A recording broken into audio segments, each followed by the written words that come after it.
ಎಲ್ಲರಿಗೂ ನಮಸ್ಕಾರ ಸ್ನೇಹಿತರೆ. ಡಿಪ್ಲೊಮಾ ಸಿಇಟಿ ಆನ್ಲೈನ್ ತರಗತಿಗಳಿಗೆ ತಮ್ಮೆಲ್ಲರಿಗೂ ಸ್ವಾಗತ. ಸ್ನೇಹಿತರೆ, ನಾವು ಯೂನಿಟ್ 4 ಅಂದ್ರೆ ಟ್ರಾನ್ಸ್ಫಾರ್ಮರ್ ಮತ್ತು ಬ್ಯಾಟ್ರೀಸ್ ಅಂಡ್ UPS ಚಾಪ್ಟರ್ ಏನಿದೆ ಅದರ ಬೇಸಿಕ್ಸ್ ಅನ್ನ ಅರ್ಥ ಮಾಡ್ಕೊಳ್ತಾ ಪ್ರಾರಂಭ ಮಾಡಿದ್ವಿ.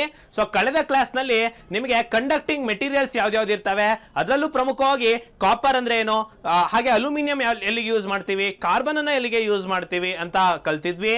ಹಾಗೇನೆ ಮುಂದೆ ಮ್ಯಾಗ್ನೆಟಿಕ್ ಮೆಟೀರಿಯಲ್ಸ್ ಬಗ್ಗೆ ಮಾತಾಡ್ತಾ ಸೊ ಮ್ಯಾಗ್ನೆಟಿಕ್ ಮೆಟೀರಿಯಲ್ಸ್ ನ ಬಿಹೇವಿಯರ್ ಅನ್ನ ನಾನು ನಿಮಗೆ ಅರ್ಥ ಮಾಡಿಸ್ತಾ ಇದ್ದೆ. ಒಂದಿಷ್ಟು ಟರ್ಮಿನಾಲಜೀಸ್ ಕೂಡ ನಾನು ನಿಮಗೆ ಹೇಳ್ಕೊಟ್ಟಿದ್ದೆ. ಫಾರ್ ಉದಾಹರಣೆಗೆ ಮ್ಯಾಗ್ನೆಟೈಸೇಷನ್ ಅಂದ್ರೆ ಯಾವ್ದಾರ ಒಂದು ಅಬಿಲಿಟಿ, ಆ ಮ್ಯಾಗ್ನೆಟೈಸ್ ಆಗುವಂತಹ ಅಬಿಲಿಟಿಯನ್ನ ನಾನು ಮ್ಯಾಗ್ನೆಟೈಸೇಷನ್ ಅಂತ ಹೇಳ್ಕೊಟ್ಟಿದ್ದೆ. ಹಾಗೆ ಸಸೆಪ್ಟಬಿಲಿಟಿ ಅಂದ್ರೆ ಏನು, ಹಾಗೆ ಮ್ಯಾಗ್ನೆಟಿಕ್ ಫ್ಲಕ್ಸ್ ಡೆನ್ಸಿಟಿ ಅಂದ್ರೆ ಏನು, ಪರ್ಮಿಯಾಬಿಲಿಟಿ ಅಂದ್ರೆ ಏನು, ರೆಸಿಡಿಯಲ್ ಫ್ಲಕ್ಸ್ ಡೆನ್ಸಿಟಿ ಅಂದ್ರೆ ಏನು, ಕೋಹೆರ್ಸಿವ್ ಫೋರ್ಸ್ ಅಂದ್ರೆ ಏನು, ಈ ರೀತಿಯ ಒಂದಿಷ್ಟು ಟರ್ಮ್ಸ್ ನಾವು ಕಲ್ತಿದ್ವಿ. ಡೊಮೇನ್ ಥಿಯರಿಯನ್ನ ಕಲಿಸಿದ್ವಿ. ಹಾಗೆ ಟ್ರಾನ್ಸ್ಫಾರ್ಮರ್ ಅಲ್ಲಿ ಬರುವಂತ ಹಮ್ಮಿಂಗ್ ಸೌಂಡ್ ಅಂತ ಹಮ್ಮಿಂಗ್ ಸೌಂಡ್ ಬರ್ತದಲ್ವಾ, ಸೊ ಅದು ಮ್ಯಾಗ್ನೆಟೋಸ್ಟ್ರಿಕ್ಷನ್ ಅಂತ ನಾನು ನಿಮಗೆ ಹೇಳ್ಕೊಟ್ಟಿದ್ದೆ. ಸೊ ಇದನ್ನೆಲ್ಲ ನಂತರದಲ್ಲಿ ನಾವು ಇವತ್ತಿನ ತರಗತಿಯಲ್ಲಿ ಏನ್ ಕಲಿತೀವಿ ಅಂದ್ರೆ ಈ ಮ್ಯಾಗ್ನೆಟಿಕ್ ಮೆಟೀರಿಯಲ್ಸ್ ನ ಪ್ರಮುಖವಾಗಿ 3 ಭಾಗ ಮಾಡಿದೀವಿ. 3 ಅಥವಾ 4 ಭಾಗ ಅಂತ ನೀವು ಕರಿಬಹುದು. ಯಾವ್ದಾವ್ದಪ್ಪ ಅಂದ್ರೆ ಒಂದು ಡಯಾಮ್ಯಾಗ್ನೆಟಿಕ್ ಮೆಟೀರಿಯಲ್, ಇನ್ನೊಂದು ಪ್ಯಾರಾಮ್ಯಾಗ್ನೆಟಿಕ್ ಮೆಟೀರಿಯಲ್, ಇನ್ನೊಂದು ಫೆರ್ರೋ ಮ್ಯಾಗ್ನೆಟಿಕ್ ಮೆಟೀರಿಯಲ್, ಹಾಗೆ ಫೆರ್ರಿ ಮ್ಯಾಗ್ನೆಟಿಕ್ ಮೆಟೀರಿಯಲ್ ಅಂತ. ಸೊ ಯಾವ್ದಾವ್ದನ್ನ ಎಲ್ಲೆಲ್ಲಿ ಯೂಸ್ ಮಾಡ್ತೀವಿ, ಯಾಕೆ ಅದನ್ನ ಆ ಹೆಸರಲ್ಲಿ ಕರಿತೀವಿ ಅಂತ ಈ ತರಗತಿಯಲ್ಲಿ ಕೇಳೋಣ. ಸ್ನೇಹಿತರೆ, ನಾನು ನಿಮ್ಗೆ ಮೊದಲೇ ಹೇಳ್ದಂಗೆ ಇದು ಬೇಸಿಕ್ ಕ್ಲಾಸ್ ಸ್ನೇಹಿತರೆ. ಇದು ಅಧಿಕೃತವಾಗಿ ಸಿಲೆಬಸ್ ನಲ್ಲಿ ಇಲ್ಲದೆ ಇರ್ಬೋದು, ಆದ್ರೆ ಟ್ರಾನ್ಸ್ಫಾರ್ಮರ್ಸ್ ನ ನೀವು ಅರ್ಥ ಮಾಡ್ಕೊಳ್ಬೇಕು ಅಂದ್ರೆ, ಇಂಡಕ್ಷನ್ ಮೋಟಾರ್ ನ ನೀವು ಅರ್ಥ ಮಾಡ್ಕೊಳ್ಬೇಕು ಅಂತಂದ್ರೆ, ಈ ಒಂದು ಬೇಸಿಕ್ ನಾಲೆಜ್ ಅನ್ನ ನೀವು ಇಟ್ಕೊಂಡಿರ್ತೀರಿ ಅಂತಂದ್ರೆ ನಿಮಗೆ ಅದು ತುಂಬಾ ಸುಲಭವಾಗಿ ಅರ್ಥ ಆಗುತ್ತೆ. ಸೊ ಹಾಗಾಗಿ ಈ ಮ್ಯಾಗ್ನೆಟಿಕ್ ಬಿಹೇವಿಯರ್ ಅನ್ನ ನೀವು ಅರ್ಥ ಮಾಡ್ಕೊಳ್ತಾ ಹೋಗ್ಬೇಕಾಗತ್ತೆ. ಸೊ ಇವತ್ತಿನ ಕ್ಲಾಸ್ ನಲ್ಲಿ ಮೊಟ್ಟ ಮೊದಲನೇದಾಗಿ ಕಲಿಯೋಣ ಯಾವ್ದಪ್ಪ ಅಂತಂದ್ರೆ ಡಯಾಮ್ಯಾಗ್ನೆಟಿಕ್ ಮೆಟೀರಿಯಲ್ಸ್. ಸೊ ಏನಪ್ಪ ಇದು ಡಯಾಮ್ಯಾಗ್ನೆಟಿಕ್ ಮೆಟೀರಿಯಲ್ ಅಂತಂದ್ರೆ, ನಾನು ನಿಮ್ಗೆ ನಿನ್ನೆ ಒಂದು ಕಪ್ಪೆ ಹಾರೋದನ್ನು ತೋರಿಸಿದ್ದೆ. ನೋಡಿದ್ರೆ ಕಪ್ಪೆ ಹಾರೋದು? ಸೊ ಎಲ್ಲಿದೆ ನೋಡಿ, ಇಲ್ಲಿದೆ ನೋಡಿ, ಲೆವಿಟೇಟಿಂಗ್ ಫ್ರಾಗ್ ಅಂತ. ನಾನು ನಿಮ್ಗೆ ಹೇಳಿದೆ ಎಲ್ಲಾ ವಸ್ತುವಿನಲ್ಲೂ ಡೈಪೋಲ್ಗಳು ಇರ್ತಾವೆ. ಅಂದ್ರೆ ಈ ನಾರ್ತ್ ಸೌತ್ ಅಂತ ಡೈಪೋಲ್ಗಳು ಇರ್ತಾವೆ. ಡೈಪೋಲ್ ಅಂದ್ರೆ ಏನು ಅಂತ ಹೇಳ್ಕೊಟ್ಟಿದ್ದೀನಿ. ಸೊ ಈ ನಾರ್ತ್ ಸೌತ್ ಡೈಪೋಲ್ಗಳು ಒಂದೊಂದು ದಿಕ್ಕಿನಲ್ಲಿ ಏನಾಗಿರುತ್ತೆ, ಹರಡ್ಕೊಂಡಿರುತ್ತೆ. ಸೊ ಯಾವಾಗ ನಾನು ಇದಕ್ಕೆ ಎಕ್ಸ್ಟರ್ನಲ್ ಮ್ಯಾಗ್ನೆಟಿಕ್ ಫೀಲ್ಡ್ ಅನ್ನ ಹತ್ರ ತಗೋಬರ್ತೀನಿ, ಆ ಮ್ಯಾಗ್ನೆಟ್ನ ಫೀಲ್ಡ್ ಲೈನ್ಸಿಗೆ ಅಂದ್ರೆ ಆ ಮ್ಯಾಗ್ನೆಟಿಕ್ ಪ್ರಭಾವಕ್ಕೆ ಒಳಗಾಗಿ ಆ ಮ್ಯಾಗ್ನೆಟಿಕ್ ಡೈಪೋಲ್ಸ್ ಆ ದಿಕ್ಕಿನಲ್ಲಿ ಏನಾಗುತ್ತೆ ಬರುತ್ತೆ ಅಂತ ಹೇಳ್ಬಿಟ್ಟು. ಇದಕ್ಕೆ ನಾನೊಂದು ಎಕ್ಸಾಂಪಲ್ ಕೊಟ್ಟಿದ್ದೆ ಅಲ್ವಾ. ಈಗ 10 ನಾಯಿ ಇದೆ, ಆ ನಾಯಿ ಯಾವುದೋ ದಿಕ್ಕಲ್ಲಿ ಕುತ್ಕೊಂಡಿದೆ. ಈಗ ನಾನು ಅದಕ್ಕೆ ವಿಜಲ್ ಹೊಡೆದ ತಕ್ಷಣ, ವಿಜಲ್ ಅಂದ್ರೆ ಮ್ಯಾಗ್ನೆಟಿಕ್ ಫೀಲ್ಡ್ ಅನ್ನ ಕೊಟ್ಟ ತಕ್ಷಣ ಅದು ವಿಜಲ್ ಹೊಡೆದಿದ ಶಬ್ದದ ದಿಕ್ಕಿಗೆ ಅದು ತಿರ್ಕೊಳುತ್ತಲ್ವ ನಾಯಿಗಳು. ಸೊ ಅದೇ ರೀತಿ ಒಂದು ವಸ್ತುವಿನಲ್ಲಿ ಮ್ಯಾಗ್ನೆಟಿಕ್ ಡೈಪೋಲ್ಸ್ ನಾವು ಎಕ್ಸ್ಟರ್ನಲ್ ಮ್ಯಾಗ್ನೆಟಿಕ್ ಫೀಲ್ಡ್ ಕೊಟ್ಟ ತಕ್ಷಣ ಅದರ ದಿಕ್ಕಿನಲ್ಲಿ ತಿರ್ಕೊಳ್ಳುತ್ತೆ.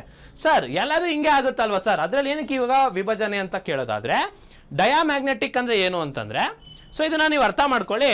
ಈಗ ನಿಮ್ಗೊಬ್ರು ಫ್ರೆಂಡ್ಸು ಆಗೋದಿಲ್ಲ ಅಂತ ಅನ್ಕೊಳ್ಳಿ. ಸೊ ನೀವು ಫ್ರೆಂಡ್ಸ್ ಕಂಡ್ರೆ ಆಗೋದಿಲ್ಲ, ನೀವೇನ್ ಮಾಡ್ತೀರಾ? ಈಗ ಆ ವ್ಯಕ್ತಿ ಮುಂದೆ ಬರ್ತಾ ಇದ್ದೀರಾ ಅಂದ್ರೆ ನೀವೇನ್ ಮಾಡ್ತೀರಾ? ಹಿಂಗ್ ಉಲ್ಟಾ ತಿರ್ಕೊ ಹೋಗ್ತೀರಾ ಅಲ್ವಾ. ಸೊ ಅದೇ ತರ ನೋಡಿ, ಡಯಾಮ್ಯಾಗ್ನೆಟಿಕ್ ಅಂದ್ರೆ ಅರ್ಥ ಮಾಡ್ಕೊಳ್ಳಿ. ಅದಕ್ಕೆ ಮ್ಯಾಗ್ನೆಟಿಸಮ್ ಕಂಡ್ರೆ ಆಗಲ್ಲ. ಯಾವ್ದಕ್ಕೆ? Diamagnetic materials. ಅಂದ್ರೆ ಡಯಾಮ್ಯಾಗ್ನೆಟಿಕ್ ಮೆಟೀರಿಯಲ್ಸ್ ನೀವು ಮ್ಯಾಗ್ನೆಟ್ ಹತ್ರ ತಗೊಂಡ್ಬಂದ್ರೆ ಅದು ಕೂಡೋದೇ ಇಲ್ಲ, ಅಂಟದೇ ಇಲ್ಲ, ದೂರ ಹೋಗುತ್ತೆ. ಯಾಕೆ? ಅದಕ್ಕಾಗಲ್ಲ ಅದಕ್ಕೆ. ಸೊ ಅರ್ಥ ಮಾಡ್ಕೊಳ್ಳಿ, in diamagnetic materials there is no magnetism in the absence of external magnetic field. ಅಂದ್ರೆ ಹೊರಗಡೆಯಿಂದ ಮ್ಯಾಗ್ನೆಟಿಕ್ ಫೀಲ್ಡ್ ಬರೋವರೆಗೂ ಅದಕ್ಕೆ ಮ್ಯಾಗ್ನೆಟಿಕ್ ಅಂಶನೇ ಇರೋದಿಲ್ಲ ಡಯಾಮ್ಯಾಗ್ನೆಟಿಕ್ ಮೆಟೀರಿಯಲ್. ಯಾಕಂದ್ರೆ ಡೈಪೋಲ್ಗಳೆಲ್ಲ ವಿರುದ್ಧ ದಿಕ್ಕಿನಲ್ಲಿ ಇರ್ತಾವೆ. ಜೊತೆಗೆ when magnetic field is applied, ನಾನು ಹೇಳ್ದಂಗೆ ಒಂದು ವ್ಯಕ್ತಿ ಅದ್ರ ಮುಂದೆ ಬಂತು ಅಂತಂದ್ರೆ dipoles are induced and they are orient in a direction opposite to the external magnetic field. ಅಂದ್ರೆ ನಾನು ಎಕ್ಸ್ಟರ್ನಲ್ ಮ್ಯಾಗ್ನೆಟಿಕ್ ಫೀಲ್ಡ್ ಅನ್ನು ಹತ್ರ ತಗೊಂಡ್ಬಂದಾಗ ಇದಕ್ಕೆ ಮ್ಯಾಗ್ನೆಟಿಕ್ ಅಂಶ ಬರುತ್ತೆ, ಆದ್ರೆ ಯಾವ ದಿಕ್ಕಿನಲ್ಲಿ? ಅದರ ವಿರುದ್ಧ ದಿಕ್ಕಿನಲ್ಲಿ. ಈಗ ನಿಮಗೆ ಆಗದೆ ಇರೋರು ಮುಂದೆ ಬಂದ್ರೆ ನಿಮ್ಮಲ್ಲೂ ಕೂಡ ಏನ್ ಬರುತ್ತೆ? ಒಂದು ಉದ್ವೇಗ ಬರುತ್ತೆ, ಆದ್ರೆ ಯಾವ ದಿಕ್ಕಿನಲ್ಲಿ? ವಿರುದ್ಧ ದಿಕ್ಕಿನಲ್ಲಿ. ಸೊ ಡಯಾಮ್ಯಾಗ್ನೆಟಿಕ್ ಮೆಟೀರಿಯಲ್ಸ್ ಅಂದ್ರೆ ಮ್ಯಾಗ್ನೆಟಿಕ್ ಮೆಟೀರಿಯಲ್ಸ್ ಅಂಶ ಇರೋದಿಲ್ಲ. ಎಕ್ಸ್ಟರ್ನಲ್ ಮ್ಯಾಗ್ನೆಟಿಕ್ ಫೀಲ್ಡ್ ನ ತಂದಾಗ ಅದರಲ್ಲಿ ಮ್ಯಾಗ್ನೆಟಿಕ್ ಅಂಶ ಇಂಡ್ಯೂಸ್ ಆಗುತ್ತೆ, ಆದರೆ ಆಪೋಸಿಟ್ ಡೈರೆಕ್ಷನ್ ಅಲ್ಲಿ ಅದು ರಿಪೆಲ್ ಆಗುತ್ತೆ, ಅಂದ್ರೆ ಉಲ್ಟಾ ಹೋಗುತ್ತೆ. ಸೊ ಡಯಾಮ್ಯಾಗ್ನೆಟಿಕ್ ಮೆಟೀರಿಯಲ್ಸ್ ಹೆಂಗ್ ಕಂಡುಹಿಡಿಯೋದು ಅಂದ್ರೆ, ಒಂದು ಮ್ಯಾಗ್ನೆಟ್ ಅನ್ನ ತಗೋಬೇಕು, ಆ ವಸ್ತುವಿನ ಹತ್ರ ಇಡಬೇಕು, ಅದೇನಾದ್ರೂ ಮ್ಯಾಗ್ನೆಟ್ ಅಂಟಿಕೊಳ್ಳದೆ ದೂರ ಹೋಗ್ತಾ ಇದೆ ಅಂದ್ರೆ ಆ ಒಂದು ವಸ್ತು ಏನಾಗಿರುತ್ತೆ? ಡಯಾಮ್ಯಾಗ್ನೆಟಿಕ್ ಮೆಟೀರಿಯಲ್ಸ್ ಆಗಿರುತ್ತೆ. ಸೊ ಈ ಡಯಾಮ್ಯಾಗ್ನೆಟಿಕ್ ಮೆಟೀರಿಯಲ್ಸ್ ನೋಡಿ diverge away from each other, ದೂರ ದೂರ ಹೋಗುತ್ತೆ. ಇದಕ್ಕೆ ಉದಾಹರಣೆ ಕೇಳ್ತಾರೆ ಎಕ್ಸಾಮ್ನಲ್ಲಿ, ನಿಮಗೆ ಇದನ್ನು ಕೇಳ್ತಾರೆ ಆಯ್ತಾ, ಡಯಾಮ್ಯಾಗ್ನೆಟಿಕ್ ಮೆಟೀರಿಯಲ್ಸ್ ಯಾವ್ದಾವ್ದಪ್ಪ ಅಂತ ಕೇಳ್ತಾರೆ. ಸಾಮಾನ್ಯವಾಗಿ ಡಯಾಮ್ಯಾಗ್ನೆಟಿಕ್ ಮೆಟೀರಿಯಲ್ಸ್ ಯಾವ್ದು ಅಂದ್ರೆ ಒಂದು copper, silicon, germanium, gold, diamond, ಇವೆಲ್ಲ ಡಯಾಮ್ಯಾಗ್ನೆಟಿಕ್ ಮೆಟೀರಿಯಲ್ಸ್ಗೆ ಉದಾಹರಣೆ. ಇವನ್ ನೀರು ಕೂಡ ಡಯಾಮ್ಯಾಗ್ನೆಟಿಕ್ ಮೆಟೀರಿಯಲ್ಸ್ ಅಂತ ಹೇಳ್ಬೋದು. ನಾನು ನಿಮಗೆ ನಿನ್ನೆ ಒಂದು ಏನು ಇದು ತೋರಿಸಿದೆ ಅಲ್ವಾ, ಕಪ್ಪೆ ಆರೋದು.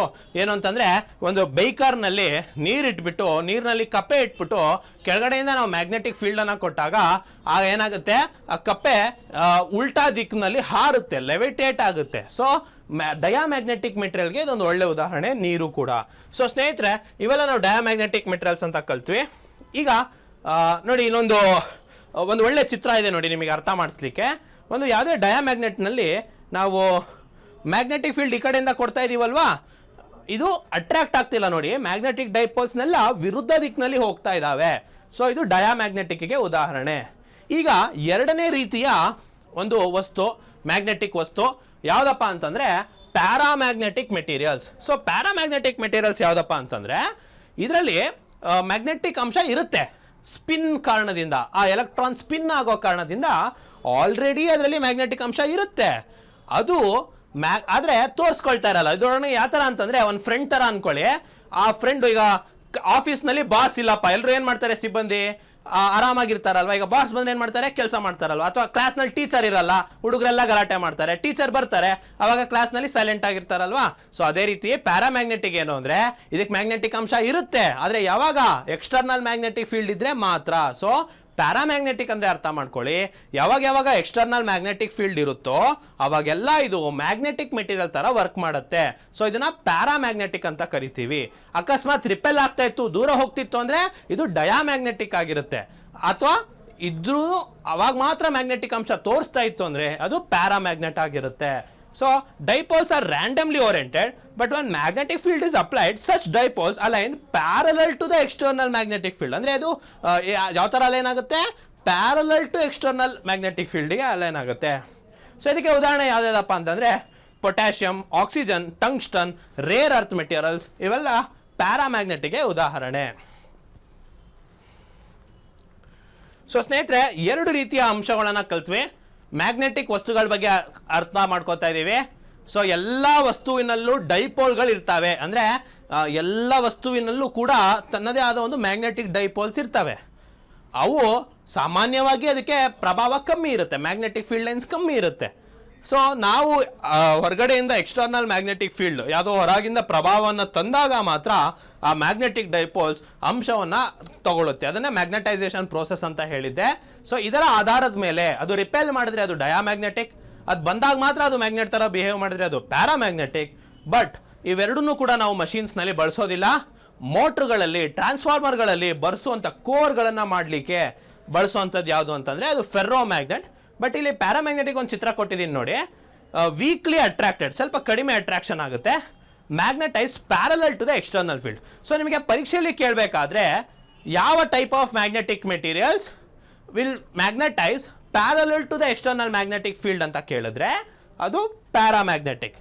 ಯಾವ ಒಂದು magnetic material will magnetise opposite to the direction of magnetic field ಅಂತ ಕೇಳಿದ್ರೆ ಅದು ಡಯಾಮ್ಯಾಗ್ನೆಟಿಕ್. ಸೊ ನಾವಿವಾಗ ಯಾವುದು ಕಲಿಯೋಣ ಅಂದರೆ ನಮ್ಮ ಮಷಿನ್ನ ಕೋರ್ನಲ್ಲಿ ಬಳಸುವಂತಹ ಫೆರ್ರೋ ಮ್ಯಾಗ್ನೆಟಿಕ್ ಮೆಟೀರಿಯಲ್ಸ್ ಅನ್ನ ಕಲಿಯೋಣ. ಈ ಫೆರ್ರೋ ಮ್ಯಾಗ್ನೆಟಿಕ್ ಮೆಟೀರಿಯಲ್ ಸಾಮಾನ್ಯವಾಗಿ ಪೀರಿಯಾಡಿಕ್ ಟೇಬಲ್ನಲ್ಲಿ ಡಿ ಬ್ಲಾಕ್ ಎಲಿಮೆಂಟ್ಸ್ ಅಥವಾ ಎಫ್ ಬ್ಲಾಕ್ ಎಲಿಮೆಂಟ್ಸ್ ಆಗಿರುತ್ತೆ. ಸೊ ಇದು large number of unpaired electrons ಇರುತ್ತೆ ಇದರಲ್ಲಿ. ಸೊ ಇವೆಲ್ಲ ಸ್ಪಿನ್ ಡೈಪೋಲ್ ಮೂವ್ಮೆಂಟ್ಗೆ ಕಾಂಟ್ರಿಬ್ಯೂಟ್ ಮಾಡ್ತವೆ. ಸೊ ಯಾವಾಗ ನಾವು ಮ್ಯಾಗ್ನೆಟಿಕ್ ಫೀಲ್ಡ್ ಅನ್ನು ತರ್ತೀವಿ, ಸ್ಟ್ರಾಂಗ್ಲಿ ಮ್ಯಾಗ್ನೆಟೈಸ್ ಆಗಿರುತ್ತೆ. ಉದಾಹರಣೆಗೆ ಐರನ್ನು, ಕಾಪರು, ನಿಕ್ಕಲ್ಲು, ಇವೆಲ್ಲವೂ ಕೂಡ ಯಾವುದಕ್ಕೆ ಉದಾಹರಣೆ, ಫೆರ್ರೋ ಮ್ಯಾಗ್ನೆಟಿಕ್ ಮೆಟೀರಿಯಲ್ಗೆ ಸೊ ಉದಾಹರಣೆ. ಸೊ ಇವನ್ನ ನಾವು ಆಕ್ಚುಲಿ ಕೋರಿಗೆ ಬಳಸ್ತೀವಿ, ಮ್ಯಾಗ್ನೆಟಿಕ್ ಕೋರ್ ಮಾಡಲಿಕ್ಕೆ ಬಳಸ್ತೀವಿ. ಸೊ ನೀವು ನೋಡ್ಬೋದು ಐರನ್ನು, ನಿಕ್ಕಲ್ಲು, ಕೋಬಾಲ್ಟು ಇವೆಲ್ಲವೂ ಕೂಡ ಫೆರ್ರೋ ಮ್ಯಾಗ್ನೆಟಿಕ್ ಮೆಟೀರಿಯಲ್ಸ್ ಅಂತ ನಾವು ಹೇಳ್ಬೋದು. ಸೊ ಸ್ನೇಹಿತರೆ, ಇನ್ನೊಂದಿದೆ ಫೆರ್ರಿ ಮ್ಯಾಗ್ನೆಟಿಕ್. ಇನ್ನೊಂದು ಫೆರ್ರೋ ಮ್ಯಾಗ್ನೆಟಿಕ್ ನಿಮ್ಗೆ ನೆನಪಾಗ್ತಿಲ್ಲ ಅಂದರೆ ನಾನು ಇನ್ನೊಂಥರ ಸಿಂಪಲ್ ಆಗಿ ಹೇಳ್ಕೊಡ್ತೀನಿ ನೋಡಿ. ಡಯಾಮ್ಯಾಗ್ನೆಟಿಕ್ ಏನು ನಾನು ಹೇಳಿದೆ, ನಿಮಗೆ ಆ ವ್ಯಕ್ತಿ ಕಂಡ್ರೆ ಆಗಲ್ಲ. ಡಯಾಮ್ಯಾಗ್ನೆಟಿಕ್ ಅಂದರೆ ಬಂದರೆ ದೂರ ಹೋಗ್ತೀಯ, ರಿಪೆಲ್ ಆಗುತ್ತೆ. ಪ್ಯಾರಾಮ್ಯಾಗ್ನೆಟಿಕ್ ಅಂದರೆ ಏನು ಹೇಳಿ, ಅದಿದ್ದಾಗ ಮಾತ್ರ ಚೆನ್ನಾಗಿರ್ತೀರಾ, ಅಂದರೆ ಲೈಕ್ ಮಾಡ್ತೀರಾ, ಜೊತೆಗೆ ಮಾತ್ರ ಇರ್ತೀರಾ, ಇದ್ದಾಗ ಮಾತ್ರ. ಫೆರ್ರೋ ಮ್ಯಾಗ್ನೆಟಿಕ್ ಅಂದರೆ ತುಂಬ ಇಷ್ಟಪಡ್ತೀರಾ, ಇದ್ರೂ ಇರ್ತೀರಾ, ಇಲ್ಲಾಂದ್ರೂ ಇರ್ತೀರಾ ಅಂತ ಹೇಳ್ಬಿಟ್ಟು. ಸೊ ಆ ಥರ ಅರ್ಥ ಮಾಡ್ಕೊಳ್ಳಿ, ಅವಾಗ ನೆನಪಿರುತ್ತೆ. ಫೆರ್ರಿ ಅಂದರೆ ಏನು ಗೊತ್ತಾ, ಫೆರ್ರಿ ಮ್ಯಾಗ್ನೆಟಿಕ್ ಮೆಟೀರಿಯಲ್ಲು ಫೆರ್ರೋ ಮ್ಯಾಗ್ನೆಟಿಕ್ಕಿಂತ ಸ್ವಲ್ಪ ವೀಕರ್ ವರ್ಷನ್ ಆಗಿರುತ್ತೆ. ಆ ಥರ ವಸ್ತುಗಳನ್ನು ಫೆರ್ರಿ ಮ್ಯಾಗ್ನೆಟಿಕ್ ಮೆಟೀರಿಯಲ್ಸ್ ಅಂತ ಕರಿತೀವಿ. ಸೊ ಫೆರ್ರಿ ಮ್ಯಾಗ್ನೆಟಿಕ್ ಮೆಟೀರಿಯಲ್ಸ್ನ ನೀವು ನೋಡ್ಬೋದು. When magnetic field is applied, the successive dipoles get aligned in the opposite direction, but the dipole moment do not completely cancel each other, so there is net magnetism is not zero. ಆಯಿತಾ, net magnetism ಇರುತ್ತೆ ಅಂತ ಹೇಳ್ಬಿಟ್ಟು. So ಇಷ್ಟು ರೀತಿಯ ಒಂದು magnetic ಮೆಟೀರಿಯಲ್ಸನ್ನು ಕಲ್ತಿದ್ದೀವಿ. ಈಗ ಅದರಲ್ಲಿ ಇನ್ನೂ ಒಂದು ಬೇರೆ ರೀತಿ ವಿಧ ಮಾಡೋದಾದರೆ ಸಾಫ್ಟ್ ಮ್ಯಾಗ್ನೆಟು, ಹಾರ್ಡ್ ಮ್ಯಾಗ್ನೆಟು ಅಂತ ಎರಡು ಥರ ಬರುತ್ತೆ. ಸಾಫ್ಟ್ ಮ್ಯಾಗ್ನೆಟಿಕ್ ಮೆಟೀರಿಯಲ್ಸ್ ಅಂದರೆ ಏನು ಅಂದರೆ ತುಂಬ ಈಸಿ ಇದೆ ನೋಡಿ. Which can be magnetise as well as demagnetise easily. ಅಂದರೆ ಒಂದು ವಸ್ತುವನ್ನು ಈಸಿಲಿ ಮ್ಯಾಗ್ನೆಟೈಸ್ ಮಾಡ್ಬೋದು. ಮ್ಯಾಗ್ನೆಟೈಸ್ ಮಾಡೋದು ಅಂದರೆ ಅದನ್ನ ಮ್ಯಾಗ್ನೆಟ್ ಮಾಡೋದು ಆಗಿರ್ಬೋದು, ಅಥವಾ ಸುಲಭವಾಗಿ ಡಿಮ್ಯಾಗ್ನೆಟೈಸ್ ಮಾಡೋದು, ಇರುವಂತಹ ಮ್ಯಾಗ್ನೆಟನ್ನು ತೆಗೆಯುವಂಥದ್ದು ಅಂಶವನ್ನು, ಅಂತಹ ವಸ್ತುಗಳನ್ನು ಸಾಫ್ಟ್ ಮ್ಯಾಗ್ನೆಟಿಕ್ ಮೆಟೀರಿಯಲ್ಸ್ ಅಂತ ಕರಿತೀವಿ. ಸೊ ಇದನ್ನು ಎಲೆಕ್ಟ್ರೋ ಮ್ಯಾಗ್ನೆಟ್ಗಳನ್ನು ಮಾಡಲಿಕ್ಕೆ ಬಳಸ್ತಾರೆ. So current can be alternating, magnetic field needs to be reversed. These materials are used in electrical machine. So ಯಾವಾಗಲೂ ನೆನ್ಪಿಟ್ಕೊಂಬಿಡಿ, ಇದು ಮೋಸ್ಟ್ ಇಂಪಾರ್ಟೆಂಟ್ ಪಾಯಿಂಟು. ಏನಪ್ಪ ಅಂತಂದರೆ ನಾವು ಮ್ಯಾಗ್ನೆಟಿಕ್ ಮಷೀನ್ ಕೋರ್ನಲ್ಲಿ ಯಾವಾಗಲೂ ಕೂಡ ಫೆರ್ರೋ ಮ್ಯಾಗ್ನೆಟಿಕ್ ಮೆಟೀರಿಯಲ್ ಬಳಸ್ತೀವಿ. ಅದರಲ್ಲೂ ಯಾವ ಥರದ್ದು, ಸಾಫ್ಟ್ ಮ್ಯಾಗ್ನೆಟಿಕ್ ಮೆಟೀರಿಯಲ್ಸನ್ನು ಬಳಸ್ತೀವಿ. ಸೊ ನಿಮಗೆ ಸಾಫ್ಟ್ ಅರ್ಥ ಆಗಿದೆ ಅಂದಮೇಲೆ ಹಾರ್ಡ್ ಕೂಡ ಅರ್ಥ ಆಗುತ್ತೆ. ಸೊ ನೋಡಿ, ಹಾರ್ಡ್ ಮ್ಯಾಗ್ನೆಟಿಕ್ ಮೆಟೀರಿಯಲ್ಸ್ ಅಂದರೆ ಯಾವುದು ಅಂತಂದರೆ ಇದು ಮ್ಯಾಗ್ನೆಟೈಸ್ ಅಥವಾ ಡಿಮ್ಯಾಗ್ನೆಟೈಸ್ ಮಾಡಲಿಕ್ಕೆ ಕಷ್ಟ ಆಗಿರುತ್ತೆ. ಸೊ ಇದಕ್ಕೆ ಉದಾಹರಣೆಗೆ ಯಾವುದಪ್ಪ ಅಂತಂದರೆ ಪರ್ಮನೆಂಟ್ ಮ್ಯಾಗ್ನೆಟ್ಸ್ ಇದೆ ಉದಾಹರಣೆ. BLDC ಮೋಟರ್ಗಳು ಕೇಳಿರ್ತಾರೆ, ನಿಮ್ಮ ಫ್ಯಾನ್ಗಳಲ್ಲೆಲ್ಲ ಮೋಟರ್ ಇರ್ತಾವಲ್ವಾ, ಅವೆಲ್ಲ BLDC ಮೋಟರ್ಗಳು, ಅವೆಲ್ಲ ಹಾರ್ಡ್ ಮ್ಯಾಗ್ನೆಟಿಕ್ ಮೆಟೀರಿಯಲ್ಸನ್ನು ಬಳಸಿರ್ತಾರೆ ಅಂತ ಹೇಳ್ಬಿಟ್ಟು. ಸೊ ಸ್ನೇಹಿತರೆ, ಇದಿಷ್ಟಾದ್ಮೇಲೆ ನಾವು ಮ್ಯಾಗ್ನೆಟಿಕ್ ಮೆಟೀರಿಯಲಲ್ಲಿ ಇನ್ನೊಂದು ವಸ್ತುವನ್ನು ನೋಡ್ತೀವಿ. ನೋಡಿ, ಸಿಂಪಲ್ ಇದೆ, ನಾನೇ ನಿಮಗೆ ಹೆಚ್ಚುವರಿ ಹೇಳ್ಕೊಡ್ತಾ ಇಲ್ಲ, ತುಂಬ ಬೇಸಿಕ್ ಫಂಡಮೆಂಟಲ್ ಜ್ಞಾನವನ್ನು ಕೊಡ್ಲಿಕ್ಕೆ ಮಾತ್ರ ಪ್ರಯತ್ನ ಮಾಡ್ತಿದ್ದೀನಿ. ಏನೇನು ಕಲ್ತಿದ್ದೀವಪ್ಪ ಇಲ್ಲಿ ತನಕ?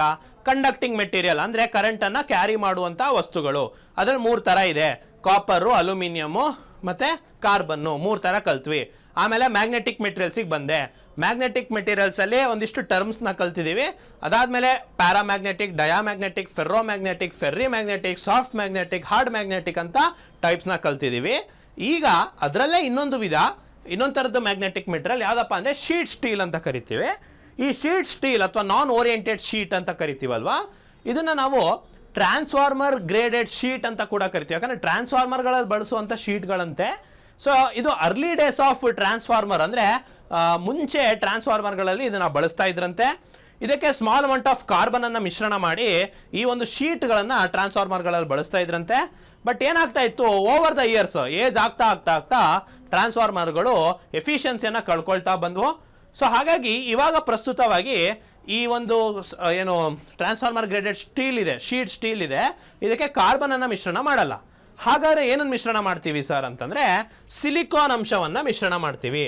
ಸಿಲಿಕಾನ್ ಅಂಶವನ್ನು ಮಿಶ್ರಣ ಮಾಡಿದ ತಕ್ಷಣ ಅದರ ಕಂಡಕ್ಟಿವಿಟಿ ಜಾಸ್ತಿ ಆಗುತ್ತೆ, ಅದನ್ನು ತುಂಬ ಚೆನ್ನಾಗಿ ಉಪಯೋಗಿಸ್ಬೋದು, ಎಫಿಷಿಯನ್ಸಿ ಕೂಡ ಲಾಂಗ್ ಬರುತ್ತೆ.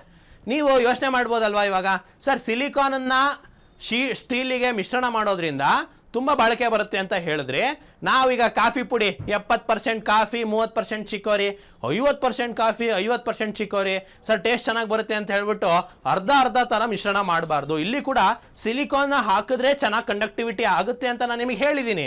ಹಾಗಂತ ಸಿಲಿಕಾನನ್ನೇ ಹೆಚ್ಚಾಕಿದ್ರೆ ಏನು ಪ್ರಾಬ್ಲಮ್ ಆಗುತ್ತೆ ಅಂತಂದರೆ, ಸೊ ಅದರ ಬ್ರಿಟಲ್ನೆಸ್ ಜಾಸ್ತಿ ಆಗಿಬಿಡುತ್ತೆ, ಬೇಗ ಮುರಿದೋಗುತ್ತೆ. ಸೊ ಹಾಗಾಗಿ ಸಿಲಿಕಾನ್ ಅಂಶನ ಸಾಮಾನ್ಯವಾಗಿ 0.3 ಇಂದ 4.5%, ಇದು ನೆನಪಲ್ಲಿ ಇಟ್ಕೊಳ್ಳಿ, 0.3 ಇಂದ 4.5% ತನಕ ಮಾತ್ರ ಬಳಸಿದ್ರೆ ಅದು ಸದೃಢವಾಗಿಯೂ ಇರುತ್ತೆ, ಒಳ್ಳೆ ಕಂಡಕ್ಟಿವಿಟಿನೂ ಬರುತ್ತೆ, ಹಾಗೆ ಕೋರಿಗೆ ಬಳಸ್ಬೋದು. ನೋಡಿ, large machine, high permeability, high efficiency ಇರೋ ಕಡೆ 4.5% ಸಿಲಿಕಾನ್ ಇರುವಂತಹ ಶೀಟ್ ಸ್ಟೀಲನ್ನು ಬಳಸ್ತೀವಿ. ಅದೇ ರೀತಿ ಸ್ಮಾಲ್ ಮಷಿನ್ನಲ್ಲಿ 0.3% ಸಿಲಿಕಾನ್ ಇರುವಂತಹ ಎಫಿಷಿಯನ್ಸಿ ಬರುವಂತಹ ಅಷ್ಟೊಂದು ಕ್ರಿಟಿಕಲ್ ಇಲ್ದಿರುವಂತಹ ಮಷಿನ್ಗಳಲ್ಲಿ ನಾವು ಬಳಸ್ತೀವಿ. ಸಿಲಿಕಾನ್ ಆ್ಯಡ್ ಮಾಡೋದ್ರಿಂದ ಬ್ರಿಟಲ್ ಆಗುತ್ತೆ, ಹಾಗಾಗಿ ಅದನ್ನು ತುಂಬ ಆ್ಯಡ್ ಮಾಡೋಕ್ಕೆ ಬರಲ್ಲ, ಶೇಪ್ ಕೊಡೋಕ್ಕೆ ಬರಲ್ಲ ಅಂತ ಈ ಕೊನೆಯ ಪಾಯಿಂಟ್ ಹೇಳ್ತಾ ಇದೆ ಅಂತ ಹೇಳ್ಬಿಟ್ಟು. ಸೊ ಸ್ನೇಹಿತರೆ, steel with silicon content is called transformer grain steel. ಇದು ಕೂಡ ಮೋಸ್ಟ್ ನಿಮಗೆ ಇಂಪಾರ್ಟೆಂಟ್, ನಿಮಗೆ ಇಂಟರ್ವ್ಯೂನಲ್ಲೆಲ್ಲ ಈ ಥರ ಕ್ವಶನ್ಸ್ನ ಕೇಳ್ತಾರೆ. ಟ್ರಾನ್ಸ್ಫಾರ್ಮರ್ ಗ್ರೇನ್ ಸ್ಟೀಲ್ ಅಂತ ಯಾವುದು ಕರೀತಾರೆ ಅಂದರೆ, ಸಿಲಿಕಾನ್ ಜಾಸ್ತಿ ಇರುವಂತಹ ಸ್ಟೀಲ್ಗಳಿಗೆ ಟ್ರಾನ್ಸ್ಫಾರ್ಮರ್ ಗ್ರೇನ್ ಸ್ಟೀಲ್ ಅಂತ ಕರೀತಾರೆ.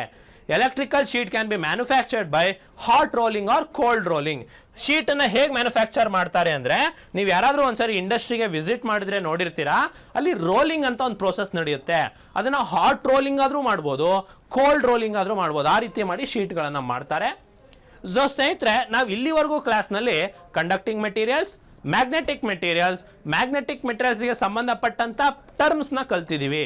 ಸೊ ಈಗ ಕೊನೆಯ ಟೈಪ್ ಆಫ್ ಮೆಟೀರಿಯಲ್ಸ್ಗೆ ಬಂದಿದ್ದೀವಿ. ಯಾವುದಪ್ಪ ಅಂತಂದರೆ ಅದು ಇನ್ಸುಲೇಟಿಂಗ್ ಮೆಟೀರಿಯಲ್ಸ್. ಸ್ನೇಹಿತರೆ, ಇನ್ಸುಲೇಟಿಂಗ್ ಮೆಟೀರಿಯಲ್ಸ್ ಯಾಕಪ್ಪ ಬೇಕು ಅಂತಂದರೆ, ನೋಡಿ ಇದು ಕಂಡಕ್ಟ್ ಮಾಡಲ್ಲ, ಸೊ ಉಪಯೋಗ ಇಲ್ಲ. ಯಾಕೆ ಬೇಕು ಅಂತಂದರೆ, ಈಗ ನೋಡಿ ಟ್ರಾನ್ಸ್ಫಾರ್ಮರು ಕಂಡಕ್ಟರ್ ಮಾತ್ರ ಚೆನ್ನಾಗಿದೆ, ಕಂಡಕ್ಟ್ರೇ ಬೇಕೇ ಬೇಕು ಅಂತ ಬರೀ ಕಂಡಕ್ಟರ್ ಹಾಕಿ ಮಾಡಿಬಿಟ್ರೆ ಏನಾಗುತ್ತೆ ಅಂದರೆ, ನೀವು ಟ್ರಾನ್ಸ್ಫಾರ್ಮರ್ ಮುಟ್ಟ ತಕ್ಷಣ ನಿಮ್ಗೇನು ಹೊಡೆಯುತ್ತೆ? ಕರೆಂಟ್ ಹೊಡೆಯುತ್ತೆ ಅಲ್ವಾ, ಅಥವಾ ಎಲೆಕ್ಟ್ರಾನ್ಸ್ ನಿಮ್ಮ ಬಾಡಿಯಲ್ಲಿ ಹರಿದು ಬಿಡುತ್ತೆ. ಸೊ ಹಾಗಾಗಿ ನಮ್ಮ ಕಂಡಕ್ಟಿಂಗ್ ಮೆಟೀರಿಯಲ್ಸ್ ಏನಿರ್ತವೆ ಅದನ್ನು ನಾನ್ ಕಂಡಕ್ಟಿಂಗ್ ಅಥವಾ ಮ್ಯಾಗ್ನೆಟಿಕ್ ಮೆಟೀರಿಯಲ್ಸ್ ಏನಿರ್ತವೆ ಅದನ್ನು ಎರಡನ್ನೂ ಕೂಡ ಸಪರೇಟ್ ಮಾಡಲಿಕ್ಕೆ ನಮಗೆ ಒಂದು ಇನ್ಸುಲೇಟಿಂಗ್ ಮೆಟೀರಿಯಲ್ ಕೂಡ ಬೇಕಾಗುತ್ತೆ. ಈ ಇನ್ಸುಲೇಟಿಂಗ್ ಮೆಟೀರಿಯಲ್ ಇದ್ದರೆ ಸೇಫ್ಟಿ, ಎಲೆಕ್ಟ್ರಿಕಲ್ ಸೇಫ್ಟಿ. ನಾನು ನಿಮಗೆ ಮೊದಲನೇ ಚಾಪ್ಟರಲ್ಲಿ ಎಲೆಕ್ಟ್ರಿಕಲ್ ಸೇಫ್ಟಿ ಬಗ್ಗೆ ಕಲ್ತೀವಿ. ನಾನು ಹೇಳ್ಕೊಟ್ಟಿದ್ದೀನಿ ಎಲೆಕ್ಟ್ರಿಕಲ್ ಸೇಫ್ಟಿಯಲ್ಲಿ. ಸೊ ಯಾವುದೇ ಒಂದು ಎಲೆಕ್ಟ್ರಿಕಲ್ ಕೆಲಸ ಮಾಡ್ತಾ ಸೇಫ್ಟಿಯಾಗಿರಬೇಕು, ಯಾಕಂದರೆ ತುಂಬ ಜನ ಎಲೆಕ್ಟ್ರಿಕ್ಯೂಷನಿಂದ ಸಾಯ್ತಾರೆ. ಸೊ ನಾವು ಹಾಗಾಗಿ ಆ ಸೇಫ್ಟಿಗೋಸ್ಕರ ಇನ್ಸುಲೇಟಿಂಗ್ ಮೆಟೀರಿಯಲ್ಸನ್ನು ಬಳಸ್ತೀವಿ. ಅದಕ್ಕೇನು ಪ್ರಾಪರ್ಟೀಸ್ ಇರಬೇಕಪ್ಪ ಇನ್ಸುಲೇಟಿಂಗ್ ಮೆಟೀರಿಯಲ್ಗೆ ಅಂದರೆ, ಹೈ ಇನ್ಸುಲೇಷನ್ ರೆಸಿಸ್ಟೆನ್ಸ್ ಇರಬೇಕು. ಅಂದರೆ ನೀವು ಈಗೇನು ಗೊತ್ತಾ, ಸುಮಾರು ಜನ ಏನೋ ಇನ್ಸುಲೇಷನ್ ಮೆಟೀರಿಯಲ್ ಅಂತ ಹೇಳ್ಬಿಟ್ಟು, ಸರ್ ನಾನೇನೋ ಒಂದು ಸಣ್ಣ ಗ್ಲೌಸ್ ಹಾಕೊಂಡಿದ್ದೀನಿ, ನಂಗೆ ಇವಾಗ ಅಂದರೆ ಆ್ಯಕ್ಚುಲಿ ರಬ್ಬರ್ ಗ್ಲೌಸ್ನ ಬಳಸಬೇಕು ಕರೆಂಟ್ ಕೆಲಸ ಮಾಡ್ತಾ. ನೀವು ರಬ್ಬರ್ ಗ್ಲೌಸ್ ಸಿಕ್ಕಲಿಲ್ಲ ಸರ್, ಯಾವುದೋ ಕಾಟನ್ನು ಉಲನ್ ಗ್ಲೌಸ್ ಸಿಕ್ತು ಅಂತ ಹಾಕೊಂಬಿಟ್ಟು ಕರೆಂಟ್ ವೈರ್ನ ಮುಟ್ಟಿದ್ರೆ ಏನಾಗುತ್ತೆ? ರೆಸಿಸ್ಟೆನ್ಸ್ ಕಡಿಮೆ ಇರುತ್ತೆ, ಶಾಕ್ ಹೊಡೆಯುತ್ತೆ. ಸೊ ಹಾಗಾಗಿ ನೀವು ಬಳಸುವಂಥ ಪಿ ಕಿಟ್ ಆಗಿರ್ಬೋದು ಅಥವಾ ಯಾವುದೇ ಆಗಿರ್ಬೋದು, ಹೈ ಇನ್ಸುಲೇಷನ್ ರೆಸಿಸ್ಟೆನ್ಸ್ ಇರೋದನ್ನೇ ಆಯ್ಕೆ ಮಾಡ್ಕೋಬೇಕು. ಹೈ ಡೈಎಲೆಕ್ಟ್ರಿಕ್ ಸ್ಟ್ರೆಂತ್ ಇರಬೇಕು. ಡೈಎಲೆಕ್ಟ್ರಿಕ್ ಸ್ಟ್ರೆಂತ್ ಅಂದರೆ ಏನು ಅಂತಂದರೆ, ಓಕೆ, ಡೈಎಲೆಕ್ಟ್ರಿಕ್ ಸ್ಟ್ರೆಂತ್ ಅಂದರೆ ಅರ್ಥ ಮಾಡಿಸ್ತೀನಿ ನೋಡಿ.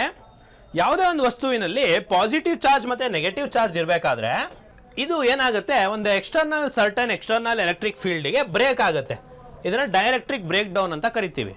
ಬ್ರೇಕ್ ಆದಾಗ ಆ positive charge negative charge separate ಆಗುತ್ತೆ. ಯಾವಾಗ ನೆಗೆಟಿವ್ ಚಾರ್ಜ್ ಅಂದರೆ ಎಲೆಕ್ಟ್ರಾನ್ ಸಪರೇಟ್ ಆಗುತ್ತೋ ಕಂಡಕ್ಟಿವಿಟಿ ಜಾಸ್ತಿ ಆಗುತ್ತೆ. ಅದನ್ನು ಡೈಪೋಲ್ ಅಂತ ಕರಿತೀವಿ.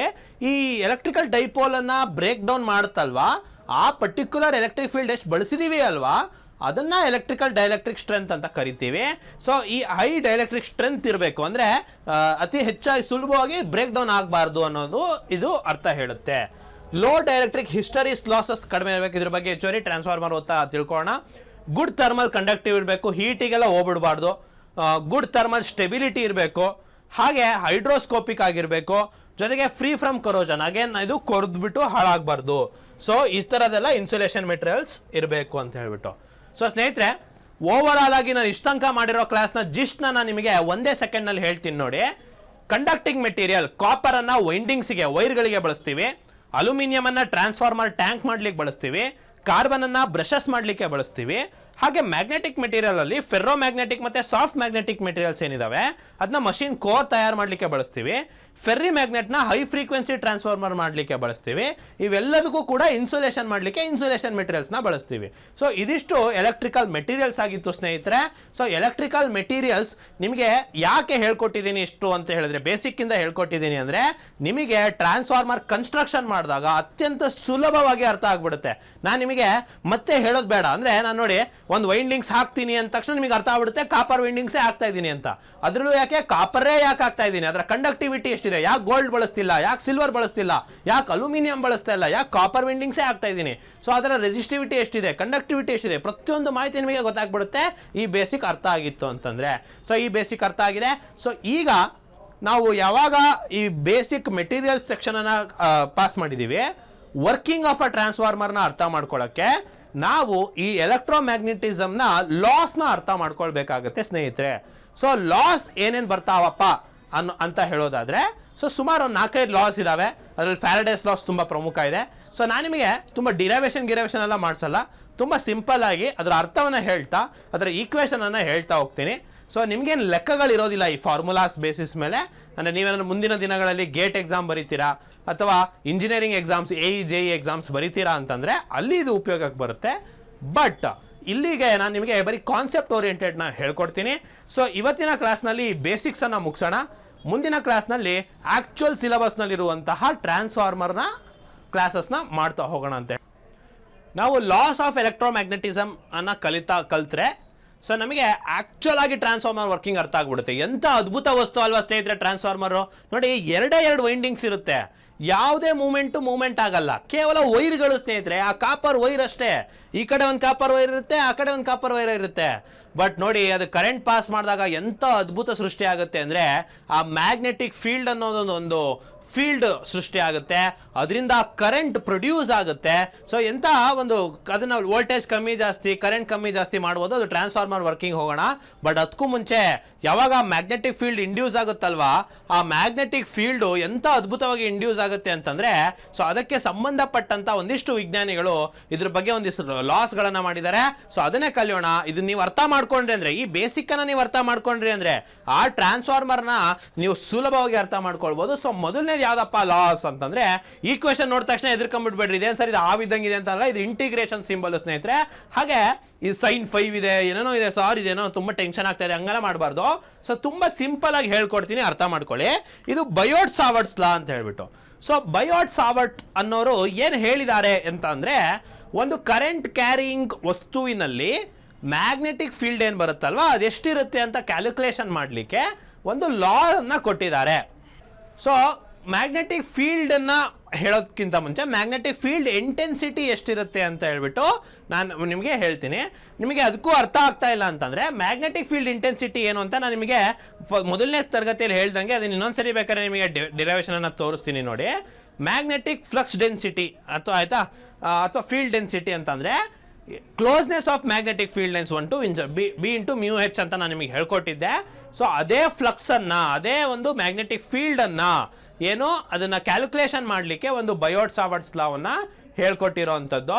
ಸೊ ಬಯೋಟ್ ಸಾವರ್ಟ್ಸ್ ಏನು ಹೇಳ್ತಾರೆ ಅಂತಂದರೆ, ಇದು ಒಂದು ಕರೆಂಟ್ ಕ್ಯಾರಿಯಿಂಗ್ ವಸ್ತುವಿನ ಸುತ್ತ ಒಂದು ಮ್ಯಾಗ್ನೆಟಿಕ್ ಫೀಲ್ಡ್ ಎಷ್ಟು ಲೈನ್ಸ್ ಹೋಗ್ತಿದೆ ಅನ್ನೋದ್ರ ಮೇಲೆ ಅದರ ಫೀಲ್ಡ್ ಇಂಟೆನ್ಸಿಟಿ ಎಷ್ಟಿದೆ, ಮ್ಯಾಗ್ನೆಟಿಕ್ ಫೀಲ್ಡ್ ಎಷ್ಟಿದೆ ಅಂತ ಅರ್ಥ ಮಾಡ್ಕೊಳ್ಳೋಕ್ಕೆ ಒಂದು ಈಕ್ವೇಷನ್ ಅನ್ನು ಕೊಟ್ಟಿದ್ದಾರೆ.